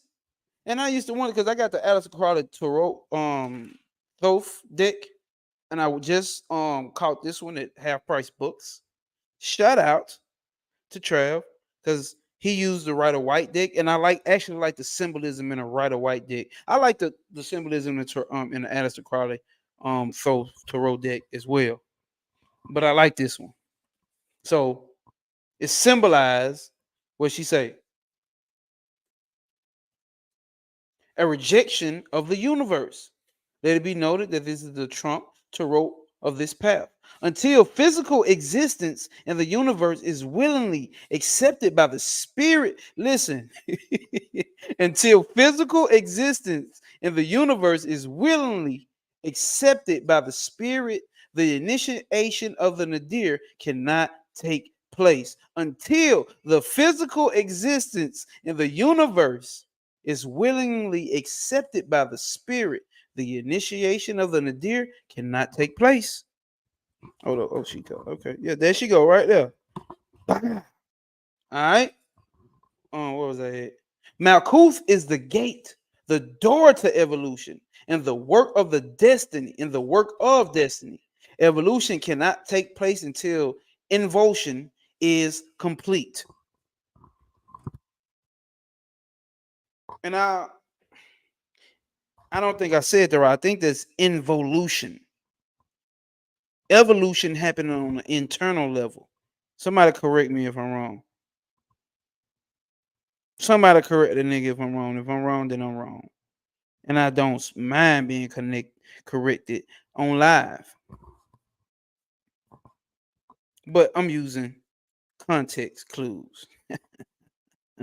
What my nigga try to say, context, not the content. You will get lost, my nigga. All right? Evolution cannot take place until involution is complete. So you ain't gonna evolve on no other levels if you ain't involved internally. And when we talking internally, we talking mentally. We talking on the level of the mind. Dion says nothing can evolve unless it is first involved. That's why I say Dion Fortune is one of the baddest to ever do it, bro. Come on, man. She one of the baddest to do it, bro. And I've read some occult books. Not as many as this nigga here. Not as many as a lot of motherfuckers. But I've read some shit. And a lot of that shit be foo-foo shit. And when I say Dion Fortune, bro, she writes in a sense, bro, like every word, bro. It's like it's no way motherfucker be like, I'm gonna read a book. I'm gonna read one book a week. Yeah, not this motherfucker. Not unless you just want to run the words across your goddamn face. Because this shit is going to have your ass up under the table. Like, what the fuck did she just say? Because I'm telling you, she might say 3-4 words with these long ass sentences. But it might be 3-4 words at the beginning of the sentences and will fucking enlighten your whole fucking life, bro. Ask Trav, man. Matter of fact, fuck you, get on YouTube and find anybody who's ever read a Dion Fortune book and standing on principle with what I'm saying right here. Hubbard has stated that one of the marks of and aberrated. Like alive, it's 5 of us in here. I wish more people would comment. Drop a comment if y'all here. Oh yeah, hit like, comment, and subscribe. I forgot about that. That is what I got to get used to being a nigga on YouTube now. I need y'all to like it, because you know how that goes. Why you need to like it? You know why you need to like. You know how these algorithms are. Help a nigga out. Help a nigga out. Hubbard has stated that one of the marks of an unabated human being is the ability to face chaos or disorder and stick with it. Uh-oh. What did he say? Hubbard stated that one of the marks of a unabated aberrated. See, I need somebody to help me spell this. I mean, understand this, because I don't want to pull up another screen. I'm gonna spell it out. If you can, copy and paste the definition. It says un. Okay, so here we go. UNABERRATED.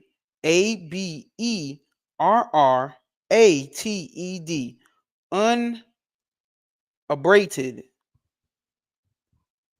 I'm assuming that's what that means.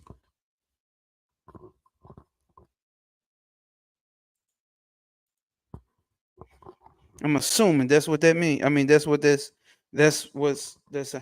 unabated, aberrated human being is the ability to face chaos or disorder and stick with it. In other words, hold up. In other words, the myriad methods of running away as a result of original sin. This planet is in a state of chaos and disorder. It need not have been, but it is. It need not have been in chaos and disorder, but it is. And the fact must be accepted.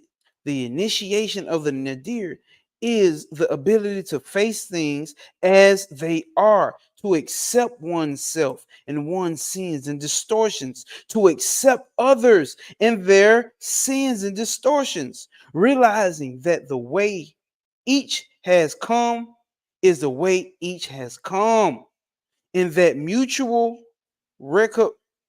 Oh, what the fuck is this? Recriminations. RECRIMINATIONS. Recriminations or flattering falsifications will not help matters. One hazardeth.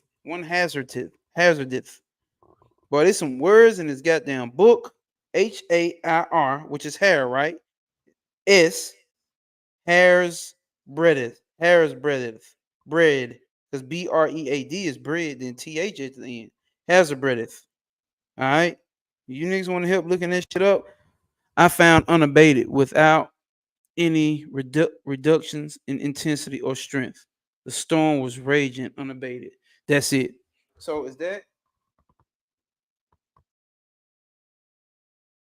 okay? Well, that means a motherfucker basically standing his 10. You know what I'm saying? Because that's what they was talking about. I got context clues on what it means, but I never seen the word written. Just like I just never seen this word written. And in this chapter 35, I mean verse 35 is actually some fire shit. God damn. God damn. Okay. Trav says, let's see. Recrimination, an accusation in response to one from someone else, from one to someone else. There are no tears, no recrimination. As an accusation in response to one from someone else. Okay.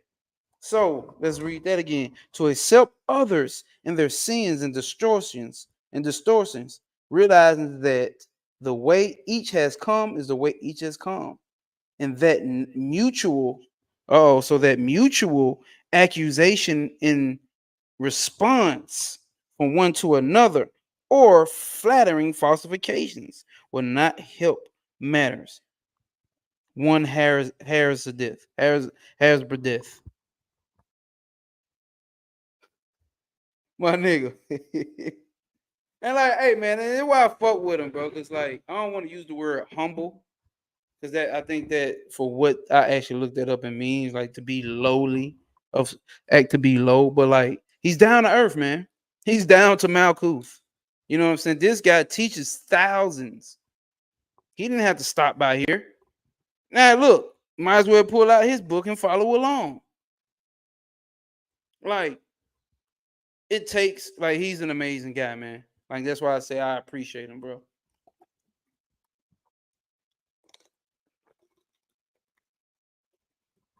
Cause you got your motherfuckers who done went through the illusion, think they high and mighty, think they better than everybody else. Bro, I don't know if y'all know, but last week, bro, we did. Technically, he did a 20-hour live, bro. Nigga went live for 20 hours on last Thursday, bro. Nigga got on there, was supposed to be on there. I said, I'm gonna get on here for 30, 40 minutes with Trav. We get on there, it turns into the first off, it turned into an intervention for me, which I had appreciated, which I talked about on my last live, how I appreciated the fuck out of that, bro. Cause everybody on there, I respect their mind, especially on this occult shit, and they help push me into a direction of having understanding. 29 hours, what the fuck? Look, put it like this, bro. Now let me turn my camera back towards me. We can take a little chit chat real quick. I really need to go get a water. Hey, this nigga Trav, bro. This nigga fell asleep. Okay, he still got one of the lives on there though.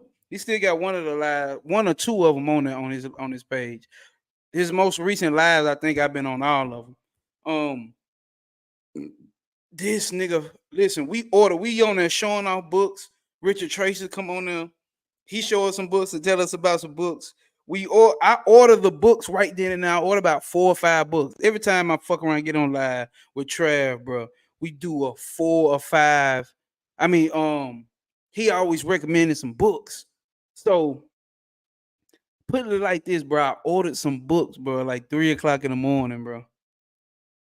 We stayed on there for 8 hours. It got to a point where it was just me and Trav. You know what I'm saying? He pulling, he doing some education, which means he pulling things out of me about myself from me. So he pulling shit out, and that 8 hours go by. I finally go to sleep about 8:00 in the morning. And next thing you know, I wake up. This nigga still on live and he's snoring. You know, I said, "Hey, Trav, bro, get off live, bro. Everybody's still on and they can see you." This nigga wake up and say, "Who, what, when, where, why?"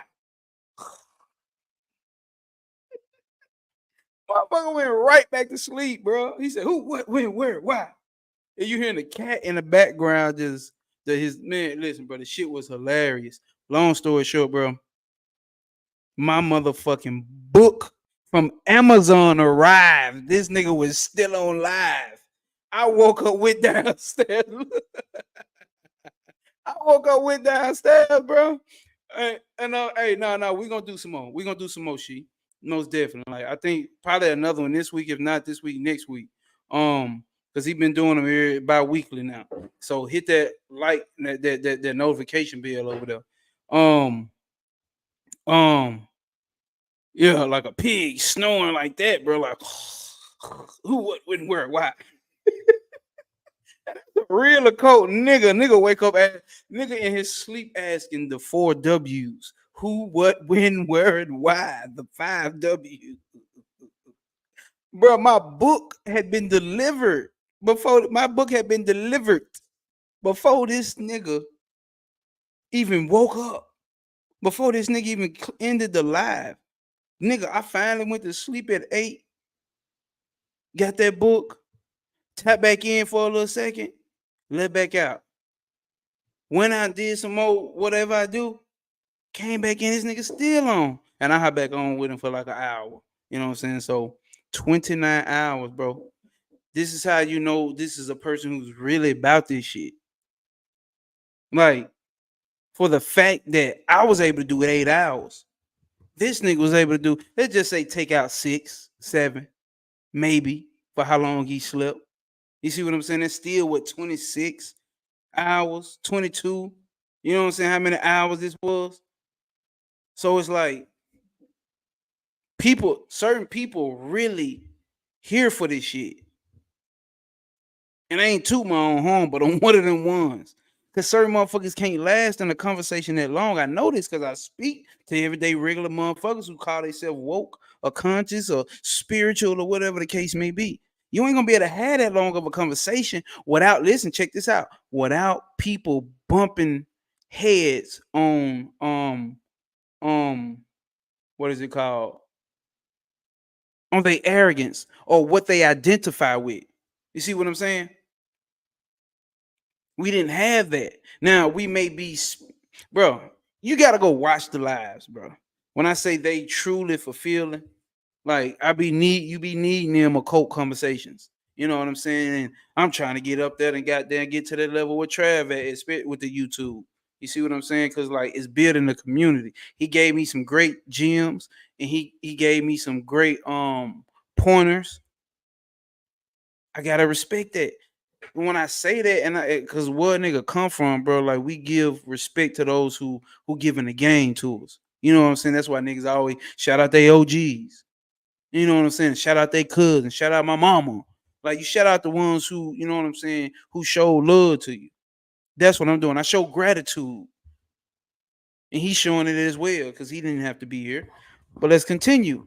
That was that was my little break off session. You know what I'm saying? To give gratitude. And I also want to give gratitude to she, because God damn it, she's divine. I'm telling y'all, we got something coming dealing with the divine masculine and feminine principle. All right? It's coming. So let me do this. Matter of fact, let me run and grab some water. Please don't leave, y'all. The four that's still here, don't leave. Let me go grab some water. I know niggas will wait, because niggas didn't wait. Niggas be waiting on Travis Major shit. Niggas can wait on my shit. You can wait, nigga. Get a bottle of water, God dang.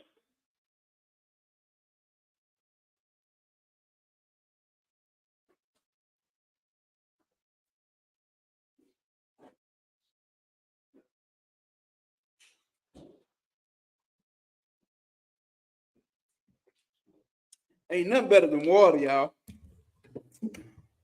Ain't nothing better than motherfucking water. God damn.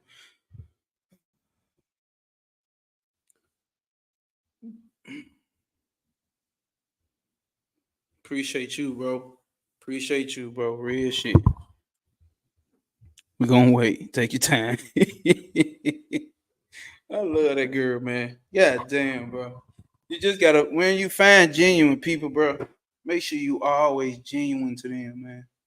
That's all I gotta say. I got some genuine people in here with me. If you are here, I know it's two people here, and I know both of them understand because both of them have YouTubes, so they both understand the value of hitting like. Please hit the like button. Please hit the like button. All right. All right. This attitude has been put. Hold up. This attitude has been put forward by writers such as, what the fuck? Nietzsche. That nigga name almost Netsack, ain't it? Trav, damn. Um, Nietzsche. All right, I ain't got time to be trying to get names right. And Whitman, amongst others, together with a certain amount of varying personal distortion, and it has of recent years even become something of an intellectual catchword. Acceptance. This is this is laudable in its way, but the acceptance has to be a complete and true one. Uh-oh. A complete and true acceptance. So we're talking about accepting people for who they are, accepting the word for what it is. It's in the chaos stage. Accepting grief is accepting anger. If you know what I'm saying, accepting order, chaos, and you know what I'm saying. and accepting you for your shortcomings or whatever the fuck you feel. That's what they talking about, right? We're dealing with acceptance. But this acceptance has to be a complete and true one, an attitude of the whole being, not not a posture of the mind. Oh, Nietzsche, a legendary philosopher. If he says he's legendary, you know what that means. Mm-mm.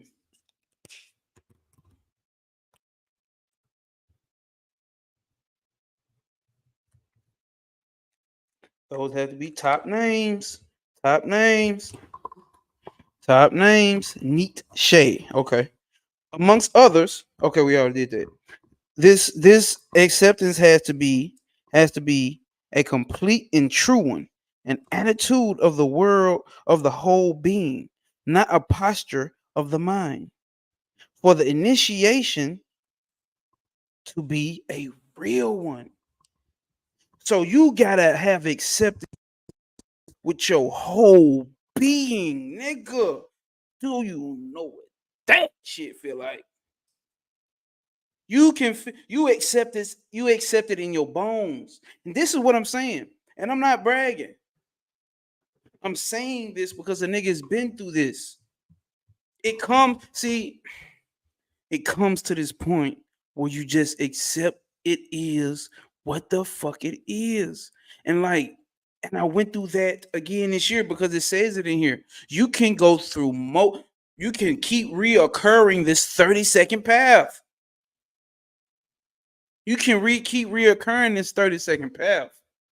And when you hit these points, where you no longer mad at white people. You hit these points where you no longer want to depend on melanin. Like, because I got melanin, I'm the gods of the universe and I don't got to do shit. You hit this point where I don't know. Nobody, who know who's willing to say they don't know? Nobody don't want to say that. Everybody want to prove that they do know. You hit this point and accept that the world is doing exactly what it's supposed to be doing. The 4Fs, the fight, flight, fucking, and feeding. You hit that point. When you hit that point and you just accept it. When I say so much, go through my YouTube. That's been my whole energy. You just hit that point. You just accept it. What the fuck it is. And people be on all these social media sites and trying to make, oh yeah, it's destructive. The word is this and then AI gonna do this to us and then like, bro, this is exactly what the fuck this bitch supposed to do. We need to save Earth and stop them from, bro. What's happening is supposed to. This is what's been spoken about here, and you can tell what people are still. I'm not judging, but you can tell what people are still stuck in this reoccurring path, or they just now came into this path, this 30-second path. They tie to identities that they can't shake. I don't mean to put she's. I ain't gonna put okay. Lemon ain't gonna go. I ain't gonna use her. I ain't gonna use nobody as no example. But she's open about it, and she's already is supposed to. You know what I'm saying? And she's already at that point where she can accept that's just what the fuck it is. You know what I'm saying? That's just what the fuck it is. Some people been in this shit for years and can't accept that's what the fuck it is, and they stuck on dark side, nigga. Dark side. Baphomet, nigga. Bring this back. Let's bring this back. Let's do this. Let's do that. This is what's being talked about. All right. This is what's being talked about. That level of acceptance. Nigga, there are no enemies. Can you accept that? See, that's it right there, ain't it, Trav? There are no enemies. How can you have enemies when you accept that's what's happening is exactly what the fuck is supposed to be happening? You see what I'm saying? What's happening is exactly what the fuck supposed to be happening. You gotta accept it instead of trying to move with your ego and thinking like she said back here. The nigga thought he was Jesus. He thought he was Jesus. The nigga thought he was Jesus. Thought he came to save somebody. Nigga thought he came to save everybody. He couldn't have acceptance. He didn't have acceptance. He did not have acceptance. We about to get back into it.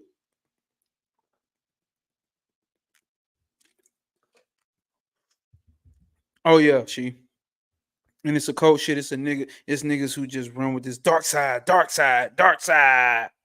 Just to sound evil, and it's really a psychological level. You can just tell these niggas just went through some shit and they want to stand out and be different from everybody else and don't want nobody to really fuck with them. They probably got pushed over and bullied, and now they pick this dark side shit up, and now people see that they fuck with devilish type shit, and they run away from them. They move around from them. Now nobody fuck with them no more because they fucking with some devil shit.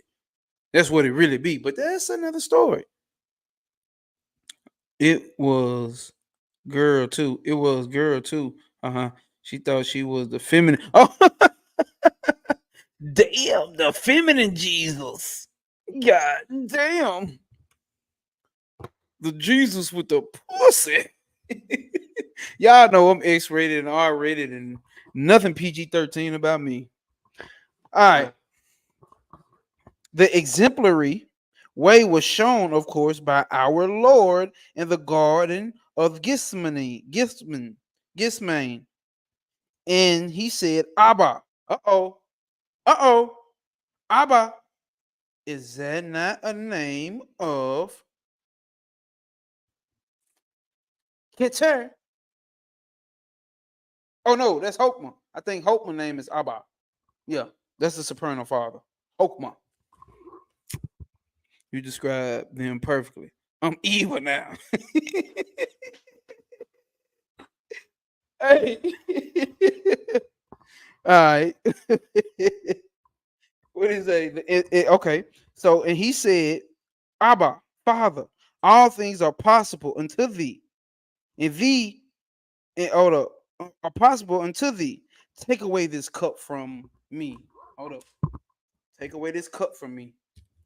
Why was Jesus telling the Father to take away this cup from me? Uh-oh. Nevertheless, not what I will, but what thou wilt. Not what I will, but what thou wilt. Father, not what I want, but what you want. In other words, now let's get there. Okay. Let me stop.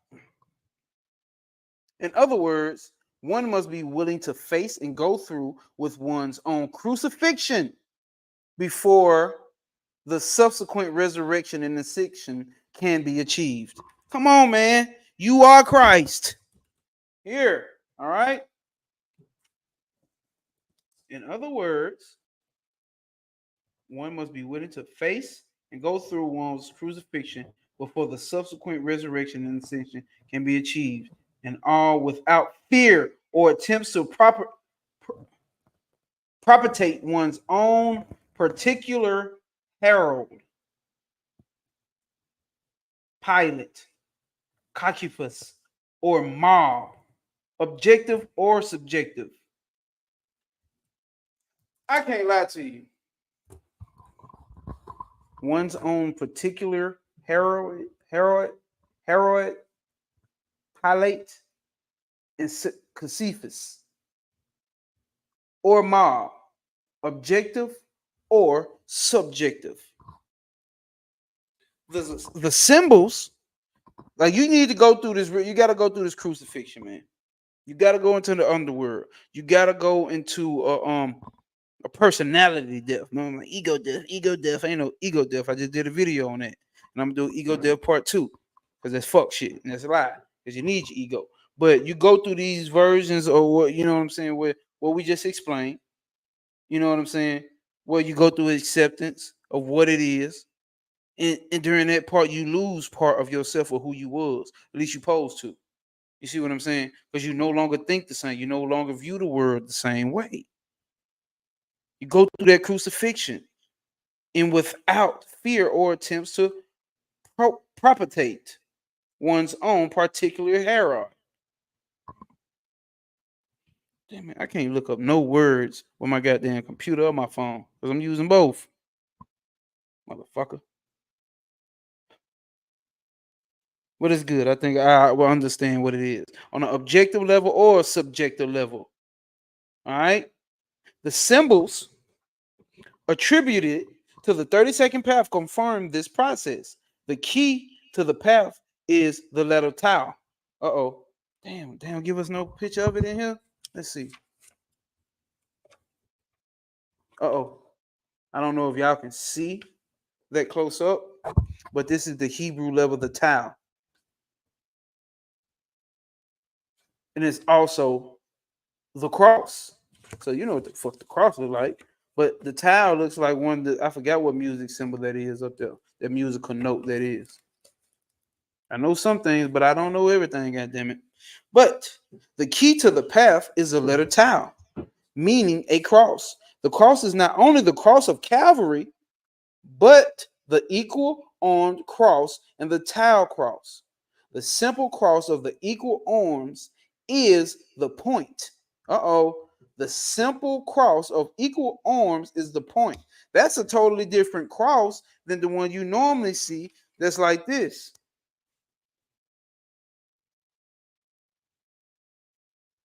This one here is the equal armed cross. It's like a plus sign. Very equal. One is elongated at the end. You see what I'm saying? And that's the one. Hold up.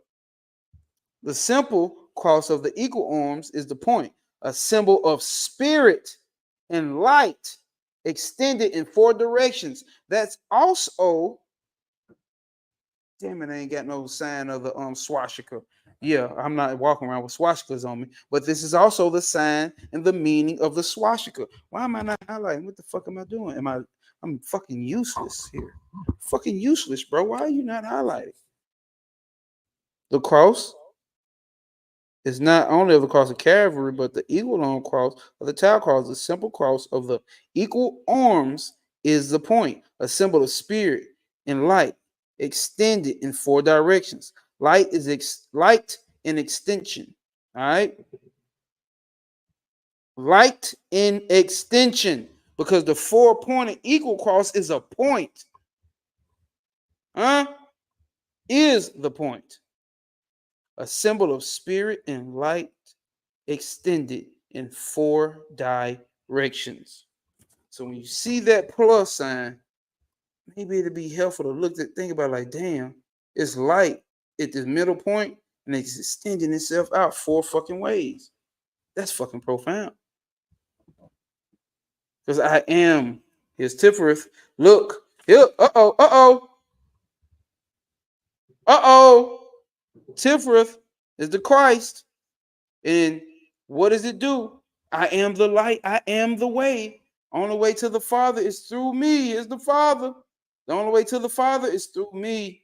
Who? Tiffereth. That's why everything is connected to Tiffereth. But look at the light extending 4 ways. To Chesed, which is Jupiter, which is mercy, love, and kindness. To Netzat, which is Venus, victory and power. To Hard, which is Mercury, glory. To Giver, which is Mars, severity, justice, and strength. That's light extending 4 ways. It's the cross. It don't have to look like that. It can look like this.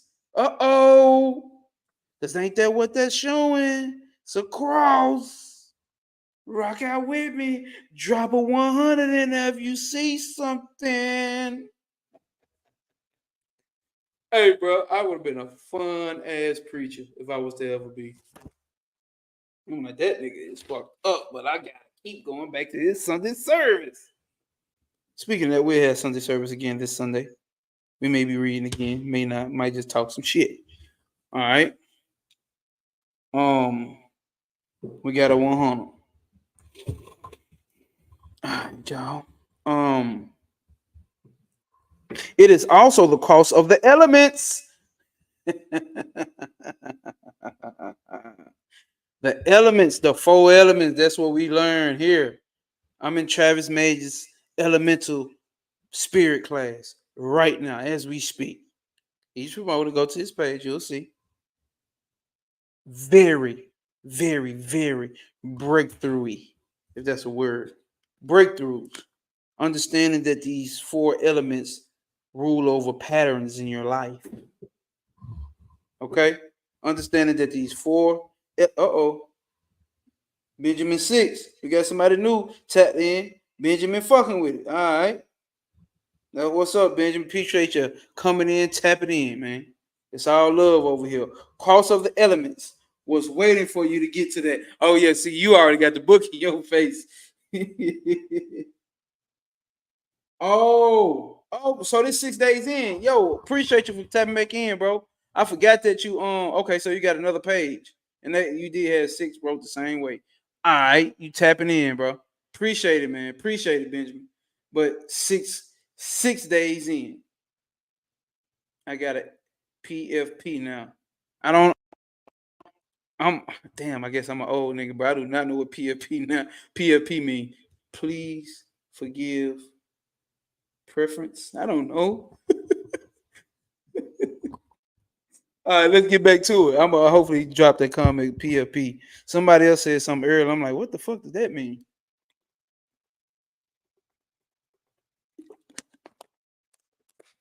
I be hating when people, not hate you, bro, but I be hating when I don't be knowing what these acronyms mean.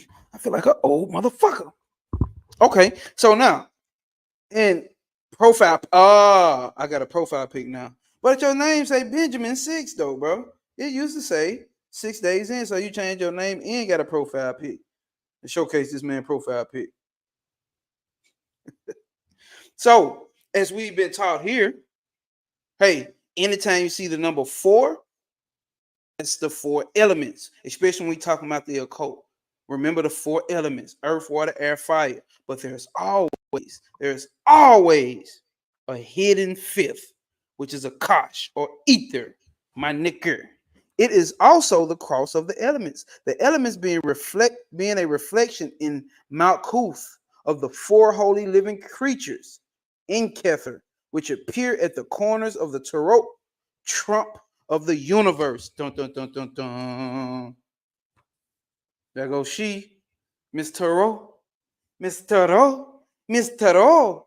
You do the tarot? You teach me tarot? Okay, motherfucker, time to learn tarot. Okay, motherfucker, time to learn tarot. So the cross is also a representation of this. The universe. I wouldn't have thought that. Did you think that? Anybody outside of Travis Majors? Did you think that? I didn't think that. But it's 4. So those are the 4 elements. Now, Trav can break this card down way better than the fuck I can. So I see Leo, I see the bull, Taurus, and I heard the eagle or the hawk used to be Scorpio. And which one is man? I forgot.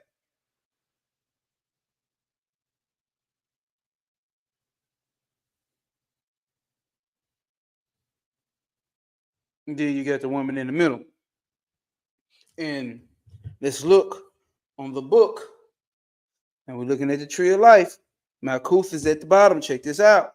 It has 4 different colors. It has 4 different pieces, 4 elements. That's the same thing they're breaking down here. All right. You got the yellow at the top, which is going to relate to Tibereth. Then I think this over here is a green, which relate to Venus. And this is black, which will relate to Saturn. And this is red, I believe, which will relate to was it orange? Which is red, I think, would make to Gebra. See, this that time you be nigga be looking at their teacher like, did I say that right? Because some of this shit nigga just don't remember by heart. But a nigga know what the fuck he talking about. And this nigga right here on the screen to tell me if I'm fucking up, if I'm wrong. So I ain't fucking up and I ain't wrong. But check this out. Let's go. It is also the cross of the elements. The elements being a reflection in Malkuth of the 4 holy living creatures in Kether. which appear in the corners of the tarot trump of the universe. This card is called the Great One of the Night of Time. In one of the contacts of this path is the contact with the Great One, who can be considered Godhead itself. Nigga, on this path, you tap. You can make a little contact with Godhead itself. The small fragment of God consciousness. Hold on, where it go? The small fragment of God consciousness assigned to each man is the holy guardian angel. The knowledge and conversation of which the spiritual experience of Malkuth. Let's read that one more time. It is also the cross of the elements being a reflection in Malkuth of the four holy living creatures in Kether, which appear as the corners of the tarot trump of the universe. This card is called the Great One of the Night. This one is called the Great One of the Night of Time. In one of the contexts of this path is the context with the Great One, who can be considered Godhead itself, the small fragment one, who can be considered Godhead itself. The small I already said damn. The small fragment of God consciousness assigned to each man is the holy guardian angel. So that's some Briatic shit. Holding your guardian angel. It didn't say archangel. But it said holy guardian angel. So you got absolute, you got the Briatic, and you got the Yetzirah. So it might be some Yetziratic shit going on here, what they talking about. The knowledge and conversation of which is the spiritual experience of Malkuth. What's the spiritual experience? The angels in Kether. Oh, shit. See, this shit is live. He says, those angels in Kether, the Haoth, are described in the Bible. See, if I knew the Bible better. Oh, shit. It just hit me. I don't know the Bible verse for sure. But there you go. These are the four angels in heaven. Four heads, the bull, the lion, the man, and the eagle.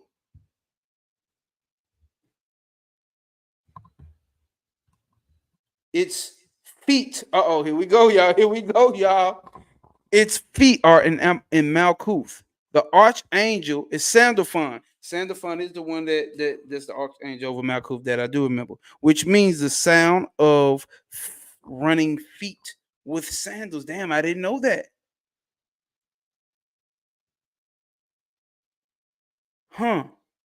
Sandalphon, which means the sound of running feet with sandals.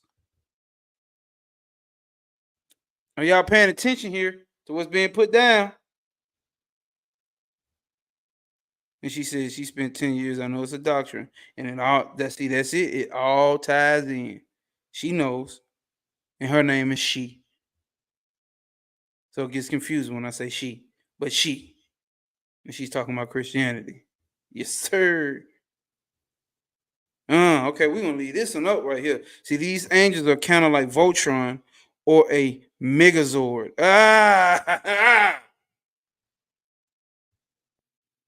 Or like a Megazord, nigga. Where are my childish niggas at? They are the holy reflection of the great soul, Purusha. So, we get this understanding of Purusha here. The giant body is. Okay. We get this understanding of Purusha here. Right on time with it, ain't it? Right on time with it, my boy. So now we under Voltron. Yeah, Voltron. You did. Hold on. I guess this be time when you have moderators, but ain't number. I can moderate this shit. Look at me getting lazy already. Nigga, you got 6 people watching. Nigga, fuck you worry about a moderator for. So dealing with Purusha is the soul. right? So when we understand the soul is not even in manifest reality, how do we know that? How does it relate back to this? Because now when we talking about Purusha, we talking about some Vedic shit. We talking about some yogic philosophy. Chris Dixon, I know where you come from. What's up, tribe? What's happening? Chris Dixon. We got the gang in here tonight. Y'all gonna motivate me to finish this chapter. God damn. So how do we know we dealing with when we dealing Purusha, we dealing with the soul with the Kether, right? We dealing with Kether, which would be Purusha, right? When we dealing with this, we understand that Kether is not in manifestation. Why do we know this? Because we already talked about Hokmah dealing with the zodiac and the 12, I guess you could say, personalities of God, the 12 different facial expressions of God. Let's say that, right? The zodiac. And then we get Bina, and she breaks all that down, creates form out of these 12 pieces of that pie. All right. And what she do after that, after she breaks all that free flowing energy down, it comes into formation. She made understanding of the resemblances or the connections of all these 12, how to mix them up. Now your moon is in Pisces. You know what I'm saying? You're a Cancer, but your moon is in Pisces, and your Chiron is in this, and your what's her name is squared this. You see what I'm saying? Anybody know astrology knows it way better than me, but this is what Saturn does. She takes all of that energy, formulates that, and gives that shit a form. And now you were born at 6:47 on a Friday in the sign, in an air sign. You see what I'm saying? On the cusp of the, you get where I'm going with this? And that is what creates manifestation. So manifestation doesn't come until after that. Nothing up here dealing with God, the so-called soul, has anything to do with manifestation. Okay, the Tau cross is the three-armed cross. That is a cross without the upper bar. Let's draw it. Because I don't see it in here. The cross without the upper bar. Oh shit, it's a T. I wouldn't have thought about that. I wouldn't have thought about that. God damn it. So even a T is a cross? You gotta be shitting me. A capital T is a cross? Well, goddamn. You look at all this love that's been shown up in here. What up, Chris? Chris Dixon, motherfucker. Travis Majors. And we got coffee with she and Taro. All right. So it says, oh, we ain't done yet. This is a cross without the upper bar. And besides being the male or the virile part of the Egyptian Ankh, symbol of life, it also signifies two forces impacting on a higher level and producing a form on a denser level. God damn. Don't that sound like some Hokmah and Bina shit happening? It makes sense to me. And producing something, hold up, I'm gonna pull it out. And producing something on a denser level. Okay, well, I thought I had something here because I was about to say, look, Hokmah, Bina. From right there. Well, technically, because that's the boom, boom. No connection up there. Don't connect that right there, because that's a path for Darth. But Hokmah and Bina straight across, right? So now you see that line straight down. Boom, Tippereth, nigga. And we get the T. Hokmah, Bina, Tippereth. I know that's what they're talking about. I know that's what they mean. Let's see. Let's continue to read and see if that's what they say. But it's common sense once you understand. Once you get the understanding of it, you can connect these points. And I'm pretty sure it can mean something else as well. This should be deep. It also signifies two forces impacting on a higher level and producing a form on a denser level.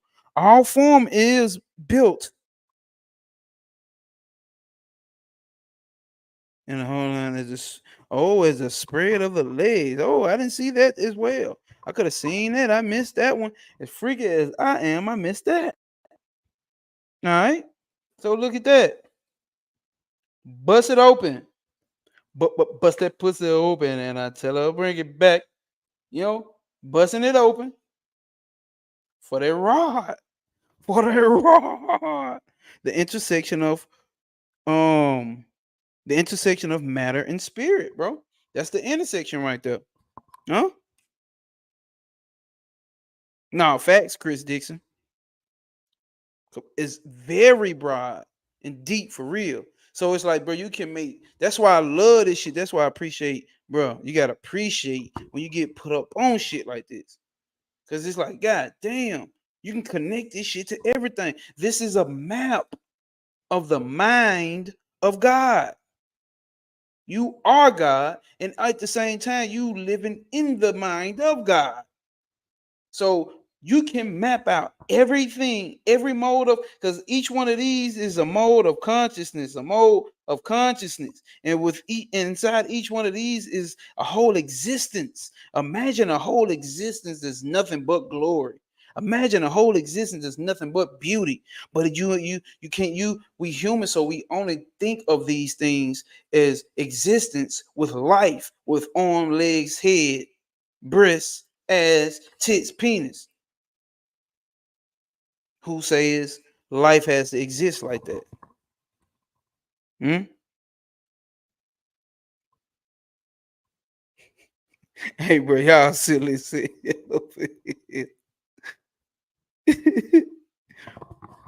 All right. So let's get to this part right here. All right, where we at? The shape of the letter tau suggests that all form is built up of opposing higher forces locked up together. That's what Bina does. That's what the divine feminine does. Lock down on your ass when them legs lock on your ass, boy. When she locked them legs on your ass, you in there. You thought you were finna pull out. Come here. Locked up. Mm-hmm. Now it's a baby on the way. You know what I'm saying? Now manifestation comes on the way. It's jokes, but this is serious. This is very serious what I'm breaking down here. But this is just mixed with my personality. I'm glad I got this personality. Shout out to my pops with his bitch ass. It's just a joke. This is how I talk. This me and my daddy play, but that don't mean y'all call my dad a bitch. I'm coming for you. Let's see. The shape of the letter tau suggests the letter reach, meaning a head, but with a downward extension, ending with the viral yard. You know, oh no, yad hey vad hey. I was about to say, don't they mean hot? But no. Yod is one of the tetragrammaton. All right, one of the four letter names of God. Yod hey vad hey. Thus, it can signify the spirit or head, a Kether symbol, right? Sending its force downward into the distance manifestation. Because I know we got some people here who are like she's not well equipped with it. So Kether, remember up here, stars. Everything, listen, put it like this. Everything down here is a manifestation of this. Is this in different modes of put it like this. This is God when it's wild and free. This is God when it's sitting the fuck down and thinking about what it needs to do and creating some shit. This is God when it's time to break some shit down that is already created. This is God when he created something and is sitting in his certain level of understanding of love, happiness in the kingdom, the house. Everything's going good. This is God when everything's going good. And this is God when it's time to get some balance. I done bust a lot of shit down and I lived it up and had it good. Time to balance this shit out. And then this is God when you're dealing with love. This is God when you're dealing with art. And this is God also when he's learning more about himself up here, the dark arts or the light arts, it wouldn't matter, the arts and sciences, the occult, the hidden understanding of God. And then you have the storehouse of images, where God takes all this shit that he's been through up here and store it up in here. So 1, 2, 3, 4, 5. Okay, let's put it like this: 1, 2, 3, 4, 5, 6, 7, 8 different aspects of God, all trampled and compressed up into here to push out something. Right? That's this mold of God who's compressing. This the butthole of God. Where all that shit you ate formulates into shit, aka the moon. And shit's out. What comes out? Malkuth, earth, the kingdom, the power, and the glory. Right? Comes out as Malkuth. These are the personalities of God, or the different modes of God. That's when you got that when you mad, you happy, you sad. This is God. Hopefully that was good enough breakdown. Thus, it can signify the spirit of the head of Kether, sending down its force downward into the densest manifestation. The downward projection could also be likened to an inverted letter vowel, meaning like Yod Hey Vav Hey, meaning nail. This suggests that the spirit, look, this suggests that the spirit nailed, get your ass nailed. The spirit this suggests that spirit nailed to the cross of matter. To put it in rather grim terms, spirit was nailed to the cross. The Christ was nailed to the cross. We talked about you going through this 30-second path and you going through this crucifixion. In other words, one must be willing to face and go through with one's own crucifixion. Here it goes. This is God putting himself down here to goddamn be nailed. God gets nailed to the cross of matter. Bobby Hemmett always spoke about this. That's your ass getting up on the goddamn cross. Brother Pender called the Malkuth the dingleberry hanging on. Remember, hey Trav, remember I told you on the last live, I said that's why I call myself a certified pooper scooper. Because that's what this is down here. So you scooping up the poop. It ain't nothing but some shit, cosmic shit. And we know shit can create new things. Out of that comes the new shit. The new shit.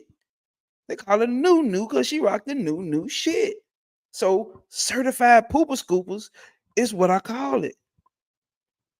I'm gonna try to stick with it and brand it. We're gonna get some shirts made. Certified pooper scooper. That's it right there. Brother Panic called Malkuth the dingleberry hanging on. Because as we also learn this tree, for those who don't know, oh damn, I ain't see that. Appreciate you, Chris Diction. As we also see, when they break down a tree, everything on it is divine. Everything on a tree, even the lowest part, it has to be. Why does it have to be? Because it's still God, the Kether. Everything is God. It can't not be God. What we call God, for lack of better terms. But it's still a good term because we're doing generation, operation, and destruction. It's another story when we get into the threes, like I did on the last video. Like I learned. We've been learning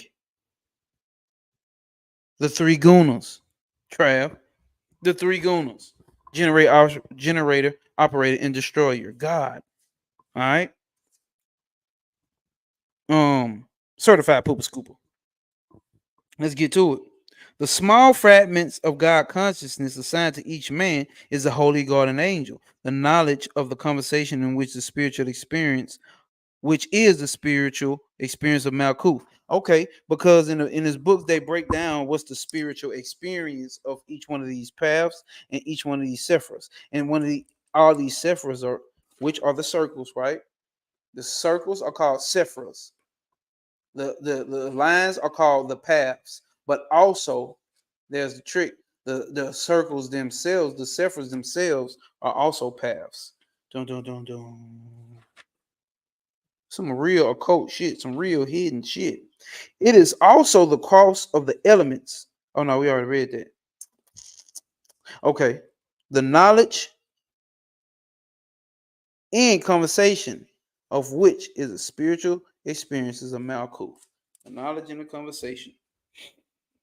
The Tau cross is a three-headed arm cross that is a cross with we already did that, didn't we? Without the upper bar, and besides being the male or the viral part of the Egyptian Ankh, symbol of life, it also signifies two forces impacting on a higher level and producing a form on a denser level. All form is built up of opposing higher forces locked together. The shape of the letter Tau suggests that the letter Rish, meaning a head, but with a downward extension ending with a viral yod.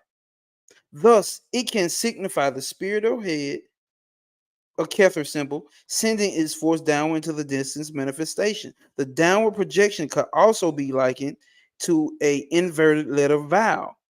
You go yod, vowel, meaning nail. This suggests that spirit nailed to the cross of matter to put it in rather grim terms, but terms which serve to show the parallel between cosmic and Christian symbolism. Being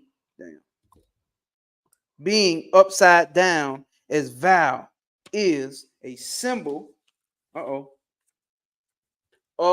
sacrifice. Vow is a symbol of sacrifice. Exemplified, for example, in the tarot trump of the hanged man. Too bad I don't have all my cards down here. Of the hanged man, it is also a visual representation of the Hermetic axiom. Everything they keep talking about these Hermetic axiom, every axiom has been as above, so below. I wonder the fuck why. The same shit going on up here is going on down here. As above, so below. Why is that? Because it's one goddamn thing. The astrological sign of the path is Saturn. All right. Remember, we talking about the 32nd path. What did we say the 32nd path was for those just coming in? It's from here, which is where you at, Earth, that little line right there. Just to this, to your side, the moon. Excuse me. Path is Saturn, a sign composed of the cross and the moon, and thus apt for the linking of Malkuth in your side. Saturn is considered to be the planet of restriction and limitation, and therefore implies form. It is also a planet of supernal contacts. However, and so as with Malkuth, there is an intimate connection between this path and the Sephra of Bina. What do we say Bina is? Here we go, y'all. I got to keep showing. Bina, that's the supernal mother, and she's on the pillar of severity, divine feminine principle. Remember, principle, not woman. Divine masculine principle is mercy, not man. All right. What does he say about Bina? Between this path and the Sephra Bina, the mother of form. The sickle is also a symbol of Saturn. So when you see Saturn, when you niggas see Saturn, when you niggas see Saturn, let's see. As implied by the shape of this astrological sign. Hold up. The sickle is also a symbol of Saturn, as implied by the shape of the astrological sign. And this has the weapon with which Kronos, aka time, castrated his father Uranus, aka space. Woo-hoo. Ricola. Oh, shit, I forgot I got neighbors. All right. And castrated his father. If you know the Greek mythology of, you know what I'm saying, of these guys and the Titans and Zeus coming in, Zeus will be Jupiter and all that. So you should, if you don't understand, ain't no should, but we're learning, right? So we understand that all these are stories of how reality became this reality. All right. These mythological stories are stories of the soul. I like to put it, as I've learned. All right. These are stories of the soul and how it came into having this experience or observing this experience. Purusha is the observer. Purusha is the soul. And the yogic text in the Samkhya text. Samkhya Karikya. I think that's exactly what it's called. Samkhya Karikya. If I had my book down here, I would show you. All right. But for the 6 people that's tuned in, let's keep going. All right. The sickle is a symbol of Saturn as applied by the shape of the astrological sign. And this was the weapon with which Kronos, time, castrated his father, space. So time cut space. All right. Time split space up. Right. That's how you split space up. That's how you get space to turn into matter, by giving it form, by dissecting, by creating limitations to space. Are you hearing what I'm saying? Because it's not that deep. Okay, let's see. Maybe it says here again in symbolic guise is the limitation and construction of spirit into time and form. Uranus and Gaia. Who is Gaia? You got to understand, Uranus was putting that wood on Gaia, which is Mother Earth. That's why I be telling motherfuckers this planet has always been doing what it's been doing. Fighting, fucking, and feeding, and fleeing. It's all what's been going on. It's in the mythology. It's in the fucking mythology. All right? Castrated his father Uranus, space. Here again in symbolic guise is the limitation and construction of spirit into time and form. The sickle is also the reaping instrument, recalling the wheat and grain mysteries. Uh-oh. Uh-oh.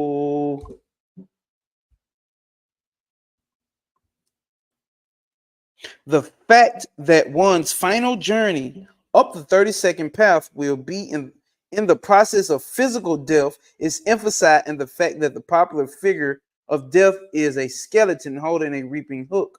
Father Time is another popular figure similarly equipped. The Taureau trump, of the universe shows, what does it show?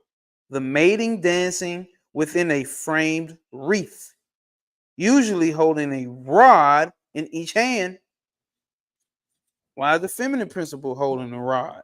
I thought only men have rods. Oh, how fooled you may be. Hold up. Nigga trying to sit down. Been doing a lot of moving around.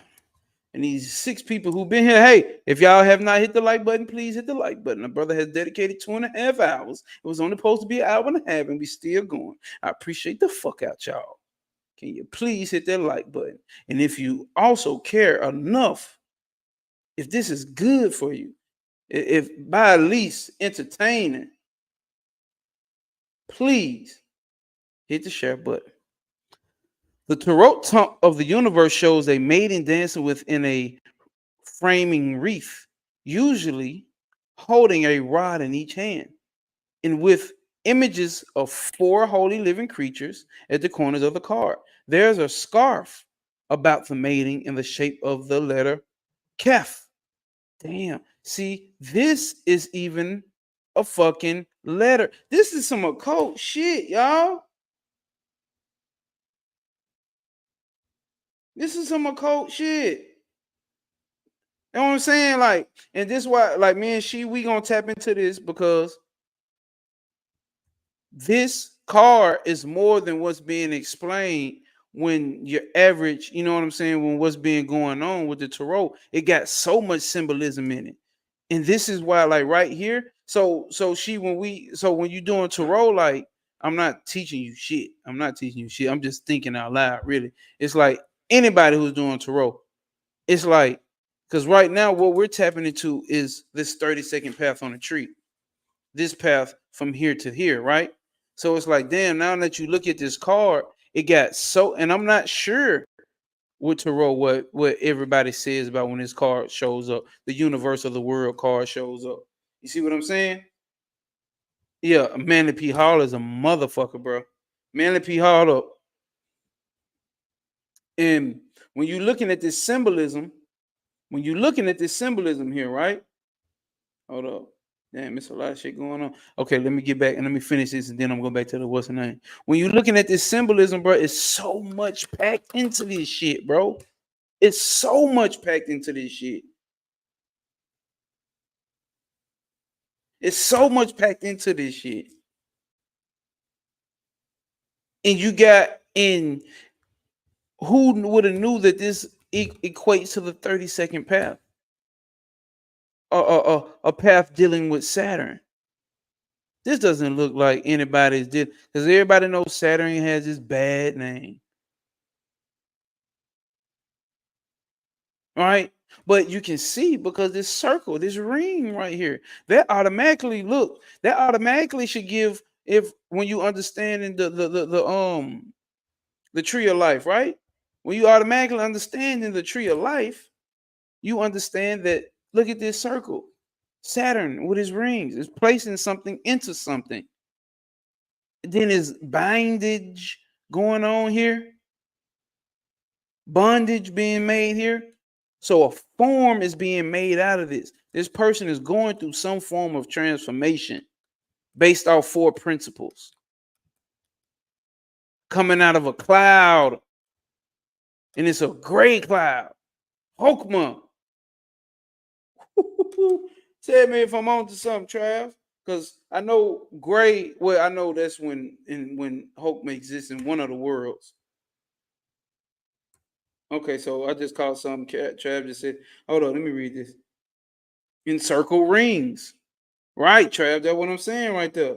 It is said in some of the texts that the dancing figure of the universe called is actually the fool. Ooh. Let me put up, I'm trying to pull up everybody's. What's the name here? Hold up. It said it's actually the fucking fool, bro. The fool card.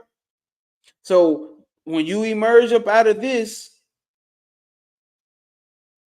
what the fuck you gonna become? You can become any goddamn thing around this motherfucker.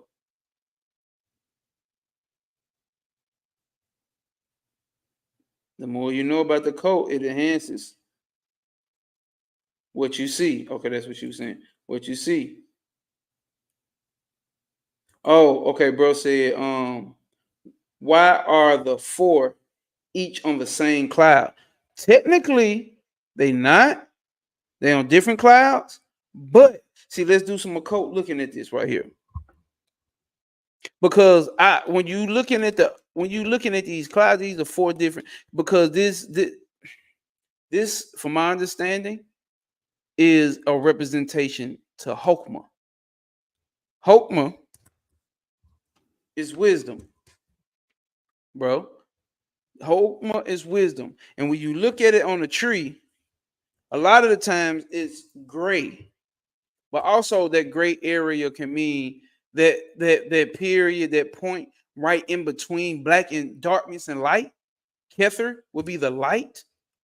In the whole unmanifest triple black darkness of space is the darkness, and it comes and they meet at that point. So these 4 aspects, which I will relate to the 4 cardinals of the zodiac, because we understand what Hokmah is the zodiac, the 12 different personalities of God that we all have to incarnate under. So these are 4 different clouds under one aspect. You can say 4 different, but at the same time, it is the same cloud. Hold up, y'all. I'm trying to catch on. Let me know. 6 days in, if that answered your question. And circled in rings.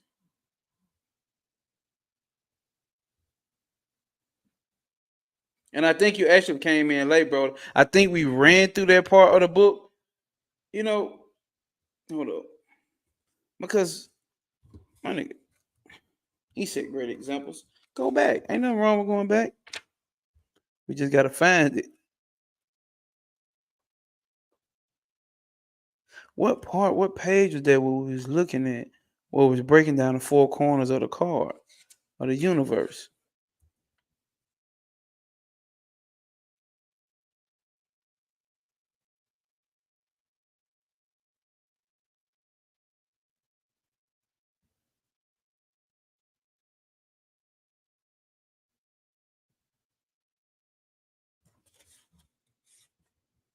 And they represent the elements as well. Yeah. See, I'm forgetting shit that we just went through. I'm forgetting shit that we just went through.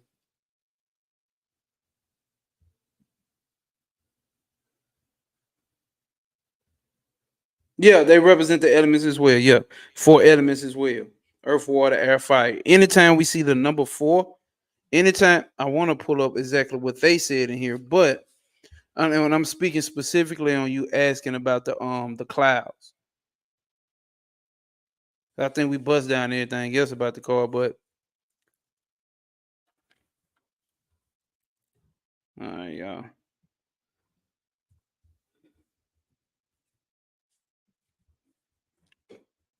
Hold up. Interesting. I did not think about Neptune. I thought it related to ether or something. Oh, the four. Are you? Oh, technically, bro, you're not wrong though. I can see ether because that's the hidden fifth element. Every time we see four, there's always a hidden fifth. You're right. Let's see what the teacher who I learned Kabbalah from says. He'll comment. I didn't think about ether. Damn it. I didn't think about ether. But we already know there's a hidden fifth. And ether is that aspect that exists in the background of every goddamn thing you can't get away from. Like spirit.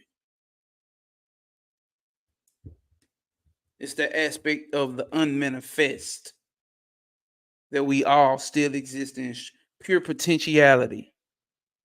That's why it's on all four. It's not set in stone. It can be on all four because it's pure potential. It can be a hawk. It can be a man. It can be a bull. It can be a motherfucking lion. It can be all of that. Because the four elements come out of the first, which is ether, which is Akash. You right, bro. That's it. That's it, bro.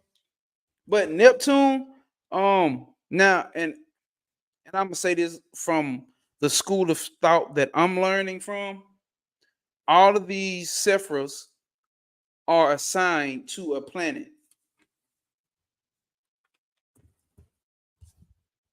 and all the ones in the bottom do look way denser, bro. You see what I'm saying?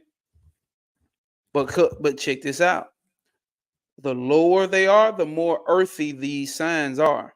Even though, okay, let's just say a lion, an animal that you know what I'm saying, like a lamb, an animal who has four legs, but who has four limbs and walks on all four limbs. The bull walks on all four limbs, and then we dealing with earth, a lot of earth shit going on here. Even though the Leo is represented by the sun, bro. Look at verse 43. Okay, so it looks like what Travis telling me. We finna get into it. And then you got man also called on a higher level and a bird flying up in the sky. So more dense, less dense up here. Hold up. All right. Trav told me, look at verse 43. Hold on, that's where we supposed to be at. All right.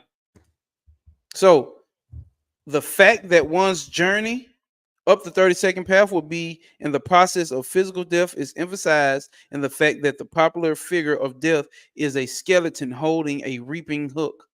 Father Time is another popular figure, simply similarly equipped. Here we go. The Tarot Trump universe shows a mating dance within a framing wreath, usually holding a rod. Let's read. See, I went to explain. That's good though. I can explain this shit before we even get to it. Let's see if we was on point with what they saying. Usually holding a rod in each hand, and with images of the four holy living creatures at the corners of the card. There's a scarf about the mating in the shape of Kaf.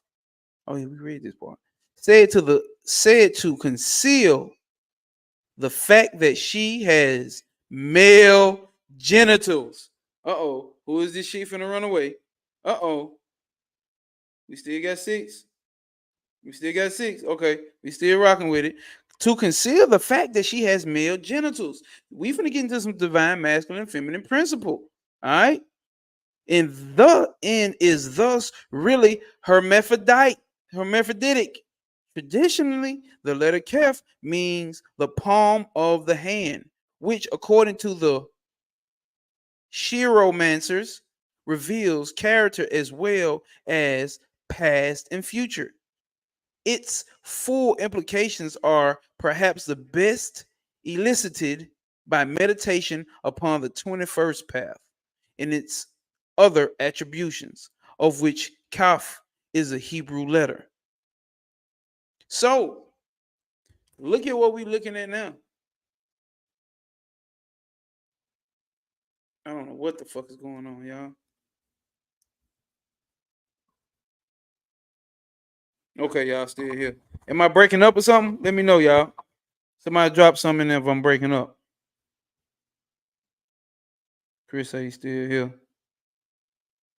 A lot of people that joined on Instagram and left. Fuck y'all, I love y'all though. The moon represents this. Okay. So damn, where'd it go? Hold up, my chat tripping. Koth. He said, Koth. He said the shape, of the scarf. That's the 29th path. Ah, path of the moon. So if I'm not mistaken, it's the 32nd, and then this is the is this the 29th from your side to earth? I don't know. Knowing my paths by heart, I definitely don't know that. That I definitely don't know. Okay, he said I'm not breaking up. The 30th path, the 32nd. Okay. Hold up. The moon represents the sexual power, the genitals, the creative energy, the storehouse of images. Think about it. That's where your images are made at. That's where what you're gonna come out looking like is made at in that vagina and that penis. No pervert shit, just real shit. So that's covering up the creative energy that this is also representing, right? The sexual power, the power that stores the creative energy. The 32nd path connects Malkuth to the moon. Everybody say I'm good. I'm not breaking up.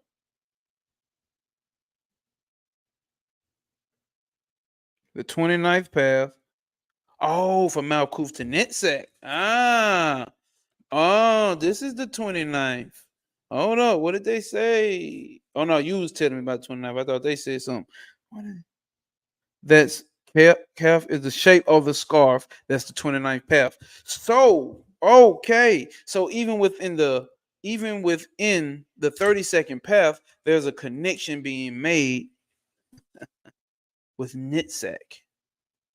There's a connection being made with Nitzak, which is Venus. Everybody know what Venus deals with. Love, art, nature, victory, and power as well.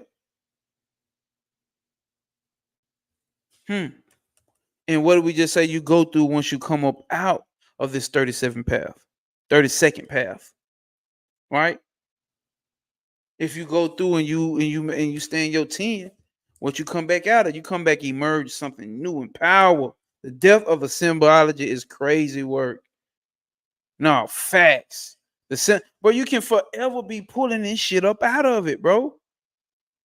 You can forever be pulling different symbology up out of this shit. That's the beauty of it. Let's go. The Trump, hold up. The figure on Trump XX1, which is I think that 21.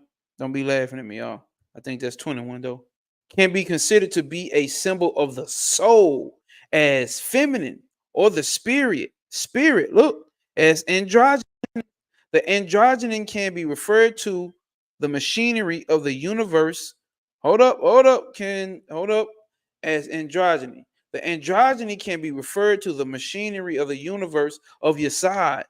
When you look at, from my understanding, they say your side is an androgynous image. All the androgynous shit starts happening down here, from my understanding. Hod, which is Mercury, Netzach, Venus, and Yesod. And it's some Malkuth shit going down now down here. People try to make it about something else nowadays, being androgynous, but it's really we talking about masculine and feminine principle. All right, we talking about masculine and feminine principle, and it's a reason why you got that balance of the male and the feminine shit going on here in the middle, because we're talking about the balance of the masculine and feminine principle. That shit goes on here. And it's a reason. It's not because like, oh, let's take a man body and a female body and put it together. It's let's take the masculine principle and the feminine principle and put it together and balance each other out. Because they're gonna keep going back and forth like this. Like right now, you got men and women battling each other. Man is, women is, men is. Hey, shut the fuck up and let's balance this shit out. What's to balance this shit out? The Christ energy, the Tifereth energy. Well, that's another story. What Trail say? Hold up. Machinery of the universe. Hold up. Is the spiritual name of your side. I'm still learning, y'all. Look what he said. The machinery of the universe is the spiritual name for your side. Let's go back to what we just read. The Trump figure on XX1 or 21 can be considered to be a symbol of the soul as feminine, or the spirit as androgynon. The androgynon can be referred to the machinery of the universe of Mashad, of Yesod. The rods, hold up, the rods often spirals may be either the positive, hold up, we finna get to it. The rods, we talking about the rods, may either often spirals. So this motherfucker starts spiraling just like this little letter right there. It's a spiral. That wasn't ain't wrapped around it that they said connects to the 29th path. It's a spiral. Check it out. Don't sleep on it. That's a spiral. Hold up. So I'm gonna go back and read this one. Absolutely. It's all about the fact that everything is combined to the point that it appears as an illusion. That's what the androgynous stuff on the bottom of the tree is about. Do you hear that? And your side deals with illusions as well. That's why you have to be the drashta, the observer, or Purusha. And that's where discernment comes in, right? That's what discernment comes in, to be able to tell you what's true and what's not. See? Look, hold up. That's the lower triad of the tree. All right. Dealing with when we talking about the lower triad, let me show y'all. See how it, because if you notice, everything is in threes. 1, 2, 3, 1, 2, 3, 1, 2, 3, 1, 2, 3. You see what I'm saying? 1, 2, 3. And that's what he's talking about, the lower triad of the tree. Hod, Netzach, and Malkuth. Or Hod, Yesod, and Netzach. Everything's connected, what Chris Dixon just said. Spiral makes me think of the ring Chaos, Cosmos, and Past Not. Hey, that's my favorite thing to go to. Them ring Cosmos, ring Chaos, and ring Past the fucking Not. Like, that spiral. Let's see what they say. Come on, y'all. Okay. The rods often spirals may be either the positive and the negative modes of force which make up manifestation, or the principles of involution and evolution. I told y'all over here, we are going to make sure we're standing on principle, not what we feel. All right? Not what we feel. What we feel can change. My truth, and me and she talked about this earlier. My truth versus my fact and opinion, or versus truth. We can talk about water, right? Water is water. You can see the spring water from sprouts, or you can get smart water, or you can get sink water, or you can get sewer water, but it's water. And what's the principle of water, right? We can talk about this as a fact, like spring, this water is better for you. You know what I'm saying? Or we can opinionate, say this water tastes better. Now that's opinion and that's a fact, right? One can be an opinion and one can be a fact. And fact can be changed when more data presents itself. So 1, 2, 20 more years, motherfuckers can say this water is not the best for you. So now that fact has changed. So when you're dealing with truth and my truth, what's your truth today may not be your truth tomorrow.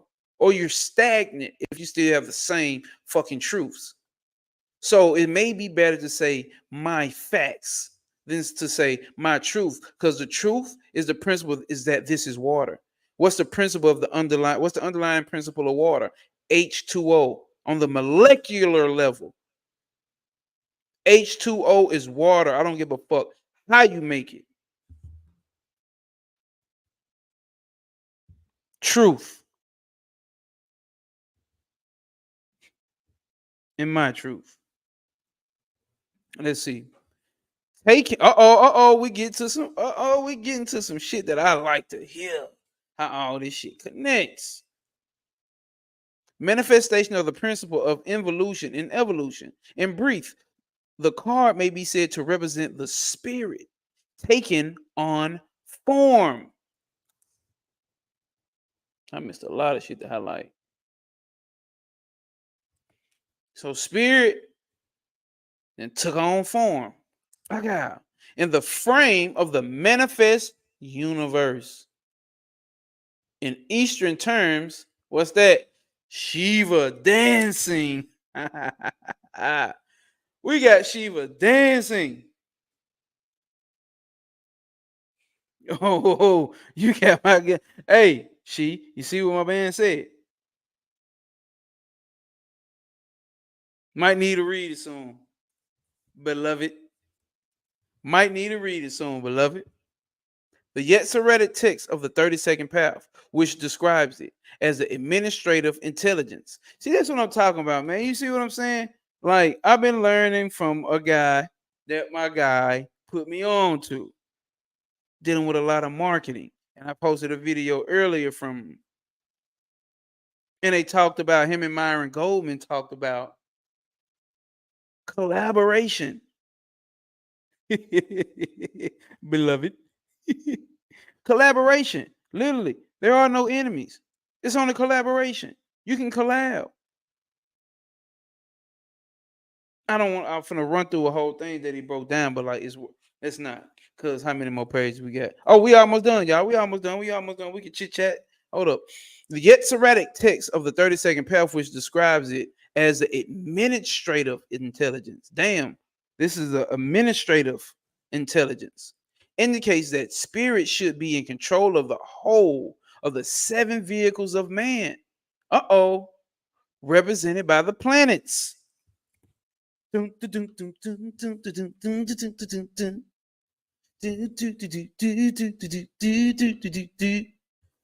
two are not planets. Kether and Hokmar are not planets.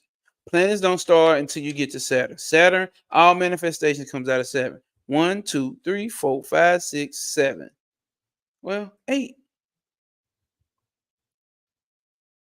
If we count your side of the moon as a planet, or if we, might as well, because we count Tiferet too.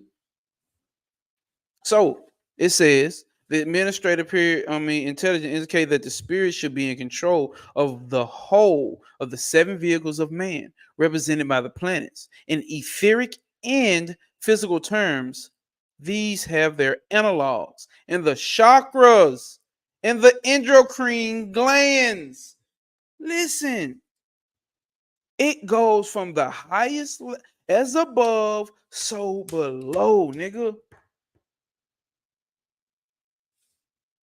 It's in all this shit is showing up in the planets, and it's also showing up in the etheric body and the physical body. It's showing up in the chakras, the etheric body, and the endocrine,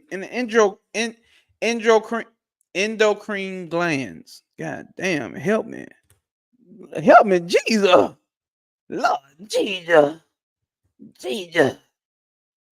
help me. So it's all showing down all the way down to the physical level. That's what you got to understand. All this shit ain't cookie cutter, y'all. This shit ain't cookie cutter. This shit run deep, man. Yeah, hold up. Okay. Hopefully 6 days in, still here. Yeah, into 6 days in the let me put it up, shit, so everybody can read it. The classical code didn't include Neptune or Uranus and Pluto. Yeah, that's exactly what she said. Be doing too much. That's why I stay away from it. Like this one right here that I have, it includes Pluto and Neptune. Neptune into Hokmah and Pluto into Kether. She said it's doing too much. You be forcing that shit. You be forcing some shit that really don't work. And you'll do that, and you'll know once you start doing the breakdown of the ciphers and all this shit, and then the modes of existence or the modes of consciousness which exist in these ciphers, and it's not gonna line with Kether and Hokmah. So the planets don't come into manifestation until after Saturn. The enemy is you. And that's if you want it to be. You see what I'm saying? I know what you're saying, Chris Dixon, but now that's facts. That you the only enemy until you come into understanding that hey, I don't have to be an enemy to my goddamn self. But this is shadow work and all that shit that goes into it. In her words, she said to force those 3 planets into the tree would be doing violence to the science, nigga. We leave Neptune and Pluto. Hold up. We need Neptune, Pluto, and Uranus out.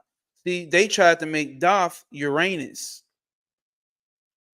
That don't fit the story. That don't fit.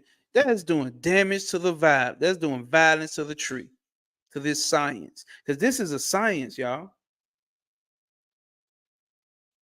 You see, we got the Rogers, Thomas, and Sattva right in the middle. If you understand the 3, we went over the 3 on my page the other Sunday. We should be back this Sunday doing the same thing. Let's finish up this chapter, y'all. We almost done. Man, I really appreciate y'all coming through, bro. Y'all don't know how much this shit mean to a nigga. Real shit. To go from last year only having one occult friend to talk to, and then to 5, 6 people staying on with me for 3 fucking hours, bro. You already built up a YouTube with thousands of followers. I know you've been through it before. Chris, I don't think you got a YouTube. I don't think you're doing it. Trav, come on, you teaching thousands of motherfuckers. So, like, I know you've been through it before, and it's like, god damn. Like when a nigga know his call, nigga know what he supposed to be, nigga know what he supposed to be doing, man. Like this should be a blessing, man. She said she loves it here. Hold on, let me go back. Love it here. I love you here. I love you here. That's beautiful. Thank you.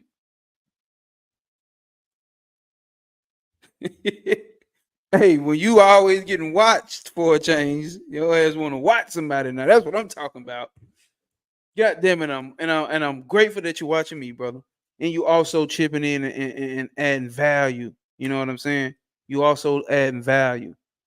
You ain't got to do that. And coffee with Taro, coffee with she and Taro, she ain't got to do that. You know what I'm saying? She got her own platform she could be on, talking to the people who listen to her. It's a blessing, though. Real shit, y'all. I appreciate y'all. Millions. All right, now millions, you pushing it. Well, never mind. Why would I put limits on myself? Millions, you right. The fuck am I talking about? Fuck am I talking about? Millions. That's right. Millions. Nigga. Oh, and she been braiding. Hey, when you in that creative zone. Oh shit, Chris. All right, say less. Well, damn, I can't put it up on my phone. I ain't gonna forget. I ain't gonna forget, Chris. I'm gonna write that shit down. Subscribe to Chris. Subscribe to Chris Dixon.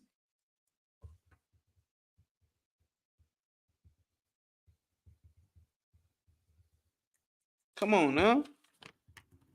So if y'all watching this, subscribe to Chris fucking Dixon. The fuck? Yeah, this shit ain't rocket science, nigga. Subscribe.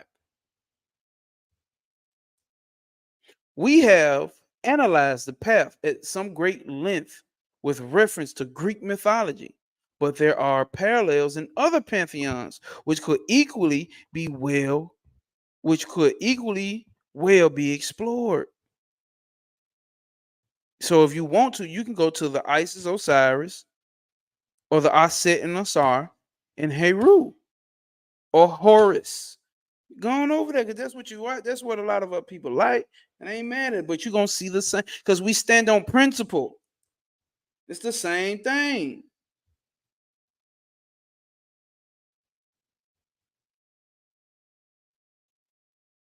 You right, bro. Anything can fucking happen. We in a wild, wild west of it. Straight up. Let's see this. All right. You right though, Trav. Like I can't even underplay that shit. Like that ain't the facts. Um. Oh, it's already. See, it's for to talk about Egyptian and parallels in other pantheons, which could equally well be explored. Demeter has some very obvious links with the Egyptian Isis, the putting of a king's son in the fire at night to give him immortality. For example, Isis, of course, also searched for her lost. I just said this, but that's because we standing on principle, right? We standing on principle. We standing on principle, not our feelings, not about what excites us emotionally and makes us feel good. What not about what makes the wood hard, not about what makes the the the the the puss wet. Trying to find another word. I bombed that. I fucked that one up. Laugh at me though. The putting of a king's son in the fire at night to give him immortality. For example, Isis, of course, also searched for her lost husband Osiris, just as Ishtar descended into hell to find her lover. But the mythological threads are so numerous that it's impossible to follow up each one in detail. This must be left to the initiative of the student. So pick what you want to connect, my nigga. Pick what you want to connect. And this is why we say this is a map. This tree of life is a map. It's not the territory. Your territory, you got your own territory, but you got to use a map to get around. Just like did see, and that's what I was saying earlier, Trav. Is that shit in the Bible? I remember when I was one of the motherfuckers who used to be gang banging on Christians, and I was telling them like even it say in the Bible it say even Jesus descended into hell. Some shit I heard from Bobby Hemmett and I never researched and I regurgitated and ran out there saying that, and all the Christians said, "No, it don't. This shit don't say that shit." Arguably, yeah, that's what I'm saying. The path, the 30-second path, is probably difficult. The most difficult. Imagine being into this occult shit for 30, I said for 32 years, for 10 years, and finally making it through the 30-second path. You don't know how long that shit gonna take. So that big head motherfuckers be having. I'm ain't man, listen here, man. Listen here, man. Real talk, bro. This is why I'm doing the 30-second path. I'm not gonna read this whole book. I'm not reading this whole goddamn book. Matter of fact, you want a full book read on this? This is the guide you go to right here on the screen. I found out about the book through him. I ain't been able to watch his video breakdown of it, but I know he talked about this one in the first one that I got, the one that speaks on itself, because I'm studying the Kabbalah now. That's like my main focus. Then I got some little side shit going on, but my main focus is the Kabbalah now. You know what I'm saying? So he brought this one up. He brought this book up, and also the infamous Mystical Kabbalah, which I got put on to because we started reading the Cosmic Doctrine. If you have time, if you want some real shit that'll fuck your brain and your mind up,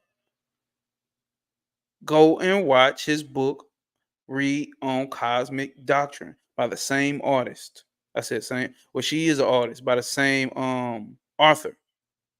She's definitely an artist with this shit. I'm telling you, she's a bad bitch. I got to give it to her. All right, let's finish.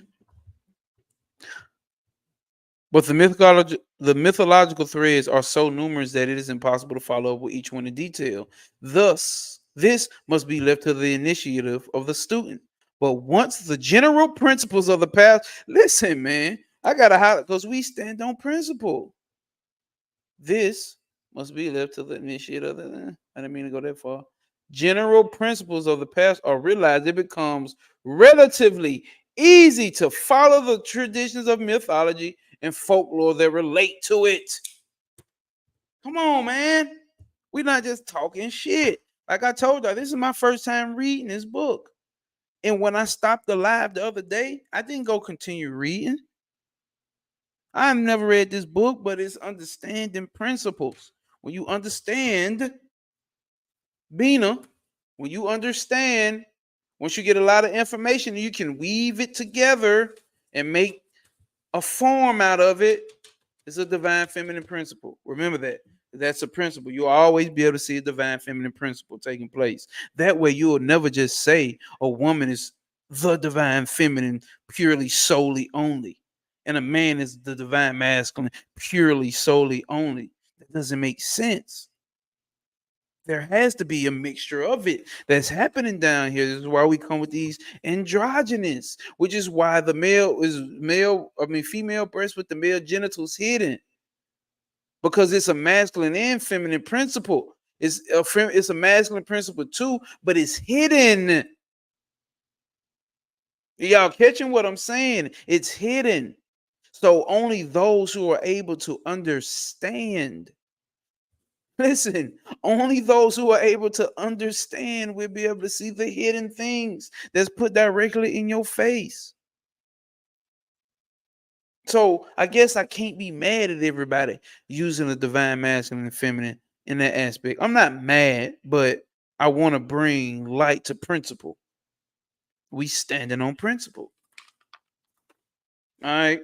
For my last folks sticking with me. The Kabbalistic correspondences often appear in the most unexpected places. God damn, do I? Shit, I missed a lot of shit I didn't highlight over there. God damn. Damn. The correspondences often appear in the most unexpected places.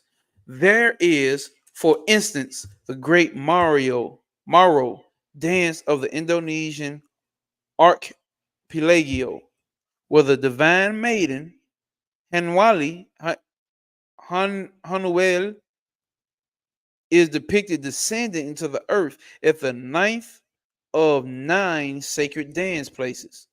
At the ninth of 9 sacred dance places, the dancers form up in a ninefold spiral. Listen, when we dealing with 9, we know that's a divine feminine. The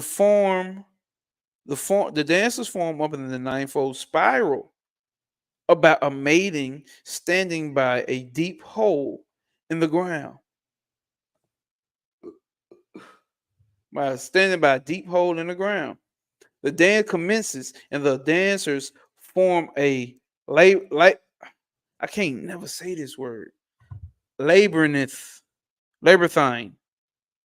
Labyrinthine. Hold up. Yeah. Dance, and they form a labyrinthine dance about her, getting closer and closer until she is pushed into the pit.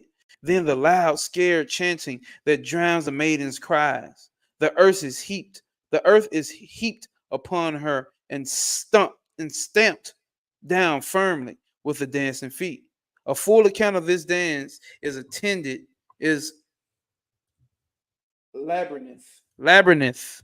Labyrinth. Labyrinth. Labyrinth. Labyrinth. Okay. Okay. I've said that a lot of times. Now I should be able to get it. With a loud, scared chanting that drowns the maiden's cries. The earth is heaped upon her and stamped down firmly with the dancing feet. A full account of this dance in its attendant symbolism is given in Young in Kearney's Introduction to Science. Let's see. Of mythology. Rutledge and Keegan Paul of the London Pantheon of New York, together with an analysis of the whole Greek core tradition, which is, of course, very germane to this path. What the fuck does that mean, Trav? Very germane. Very, I would say, very alien to this path. Or does that or germ? Let's see, we got germ. Or very related, closing in, very closely related to this path, I would assume. The symbolism of the nine is interesting, as the 32nd path is intimately related to Yesod, the ninth Sephra. I forgot that my goddamn self. Number 9. Right? You see? The ninth Sephra of the tree of life. Okay, now here we go. Verse 49. Saturn / Bina, symbolism of the path, relates closely to the divine mother. Not closely, motherfucker, it is, right? Either the feminine side of God, which is pre-Christian times, which was the vehicle for worship of the second or love aspect of the deity, now known more generally as the second person of the Trinity, the Son. Hold up, what the fuck did that just say? Germane. It means useful. It means useful and appropriate. If you know that's his word, bro. That's his shit right there. Useful and appropriate. So you hear me saying that shit, you know where that shit come from. No more is shit evil or good. Is it useful and appropriate for what you're trying to accomplish? That makes way better sense. Like I was saying the other day earlier about my truth. It makes way better sense to just say my facts. Because facts can change. It makes better sense. It's more useful and appropriate. Because when we say my truth and truth, we can get mixed up in language. Useful and appropriate. All right, let's put that back up there. It says the feminine side of God, which is pre-Christian times, was the vehicle for worship of the second or love aspect of the deity. Look, pay attention to how they use these principles as vehicles. Do this whole thing, bro. They're using these principles or these spheres, these principles, they're vehicles. What does that mean? You know what a vehicle is? Get you from one destination to the next. One destination to the next. One destination to the next, to the next, to the next, to the next. They keep using these as vehicles. They not, and this is occult shit. None of these words are used by mistake. They all have a very germane meaning. Learned a new word. I'm like, girl, you ain't even, what you talking about? You're not even germane. Like, I don't need you around. You keep talking like you just this badass bitch, and I find nothing germane about you. You're ungermane. All right. There's no germane about you. There's nothing germane about you. Kick rocks. Jeez, fucking Louise. Let's finish this, y'all. The full descent of the spirit into matter is exemplified by the crucifixion, the beautiful naked man of your side. On the tau or cross of the 32nd path, the full descent of spirit into matter is exemplified by the crucifixion, the beautiful naked man of your side on the tau of cross of the 32nd path. The path represents, therefore, the first stages of the vote. Here we go. The path, what does it represent? What are we talking about this whole time? The path represents, therefore, the first stages of devotional mysticism, as well as a way in to the inner planes of the unconscious mind. Ain't nothing germane about her. I ain't saying that about her though. There is something germane about she.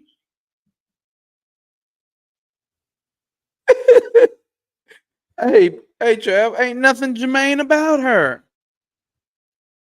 Kid rocks. Its main lessons are ascending. Here we go. Look at the title.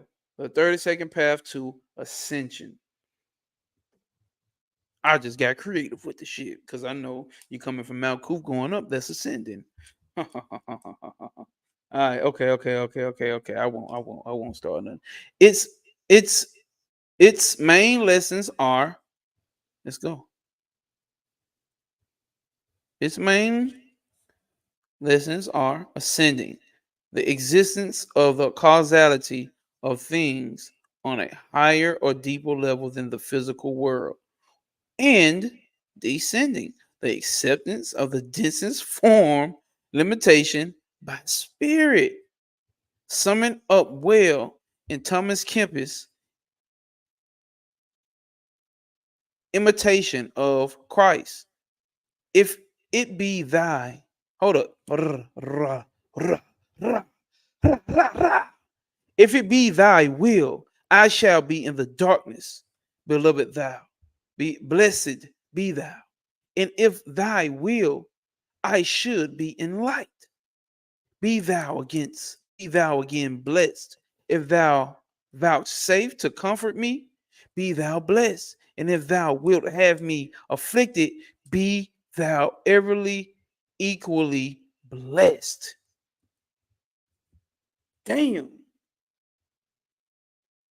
So whichever that goes back to what they spoke about in early in the chapter about acceptance. If I'm supposed to be in the darkness, cool, thou be blessed. If I'm supposed to be in the light, cool, I'm blessed.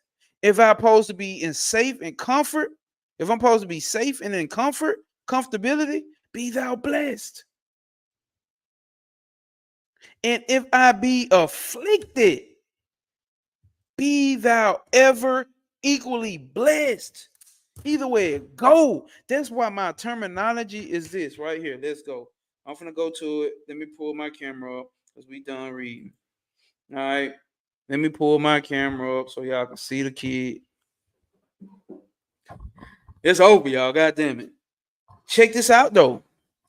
Be blessed, be cursed, be afflicted, be in comfort. It don't matter. Why my head look like? See, that's my ego identifying with shit. Either way it go, I'm blessed. What? You gotta think like that. That's why my name is No Way. All right. No obstacles will apprehend you. No obstacles will apprehend you. Prosper over pain. No Way Pop on IG. If you want to follow me. Let's see, will it pull up? Boom. No obstacles will apprehend you. We're gonna come with the shirts. We're gonna have to. We standing on principle over here, and we're gonna always understand that no obstacles will apprehend you. It's not just some cool saying. I live like this. Everything works in my favor. That's why he said, if thou be in darkness, thou shalt be blessed. If I'm in the light, thou shalt be blessed. If I'm in comfort, thou shalt be blessed. If I should be afflicted, even more so shall thou be blessed. There are no enemies. There's nothing that can hurt me. Literally. Why? Because we talking about we living in the mind of God, which means everything in this motherfucker that exists is God. Everything. When we live and stand on these principles and come into this acceptance is what this 32nd path is about. You have to descend into these things though. You have to go through the hardships. You have to go through people calling you crazy.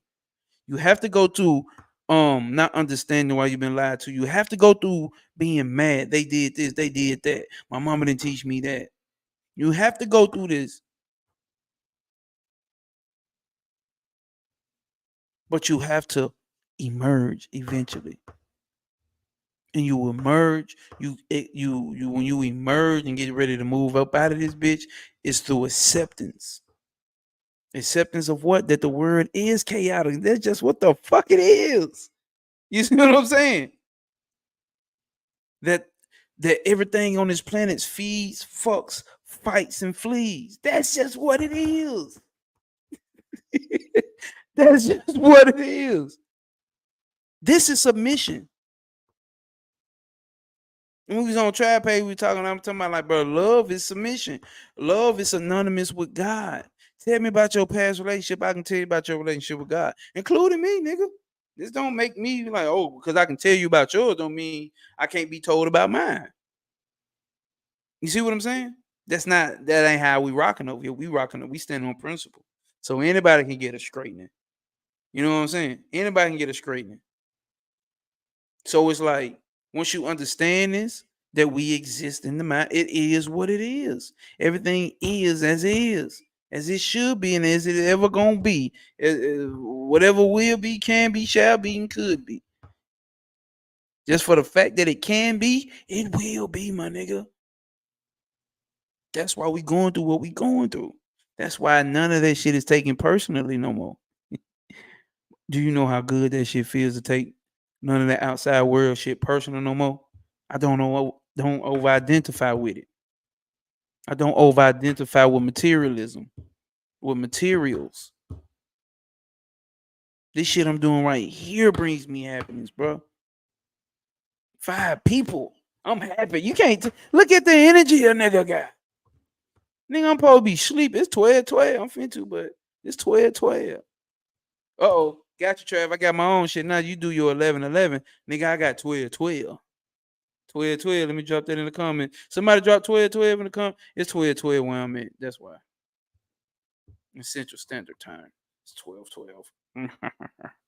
So it's a 30-second path, y'all. It's a 30-second path, and everyone goes through it. And it's one of the, like Trav said, it's one of the most difficult paths to get through. It's one of the most difficult paths to get through. I'm not a believer that anybody can get you out of it.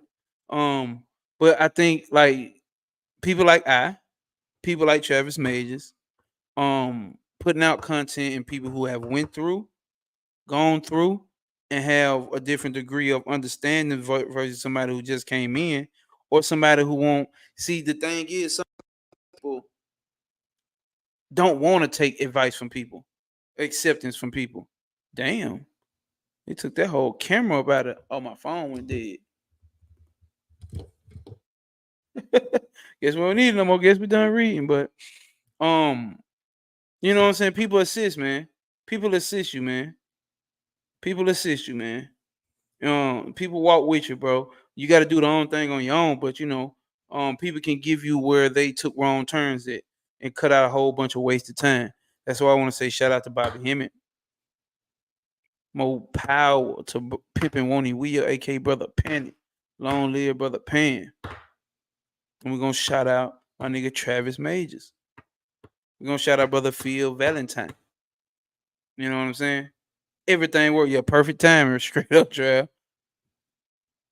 We're gonna shout out the ones that came before that laid the game, bro. Dr. Ben, Dr. Dr. York. Fuck it. Even Malachi Z. York, regardless of what that man did, regardless of what the fuck went on, he gave some information that helped lift people up out of shit. Now, you know what I'm saying? We're not gonna get into that, but what else we gonna get into? Dr. Ben. We already said Dr. Ben. Dr. John Henry Clark. Man, we got a lot of OGs that laid the game. Sister Myra Mouse. We got a lot of OGs. Dr. Delbert Blair. We got a lot of OGs laid this shit down, man. That's all I'm saying. And I just wish peace upon all of you. Remember, no obstacles will apprehend you. Prosper over pain. And remember what this is what he's saying now. This is what he's saying now. And remember, y'all. Remember the fact that we stand on principle over here, nigga. We don't stand on emotions, nigga. Our emotions are subject to change. That's what they meant to do. That's why we have multiple emotions, nigga. And that's another. I'm ranting now. No obstacle will apprehend you. Prosper over pain. Refine your standards. Make sure you standing on principle and lower your expectations, because you don't know how this shit exactly is gonna play out. You just it's gonna play out, because every cause has an effect and every effect has a cause. We out this bitch. Shout out to everybody that tapped into this bitch. Like, comment, subscribe, and share.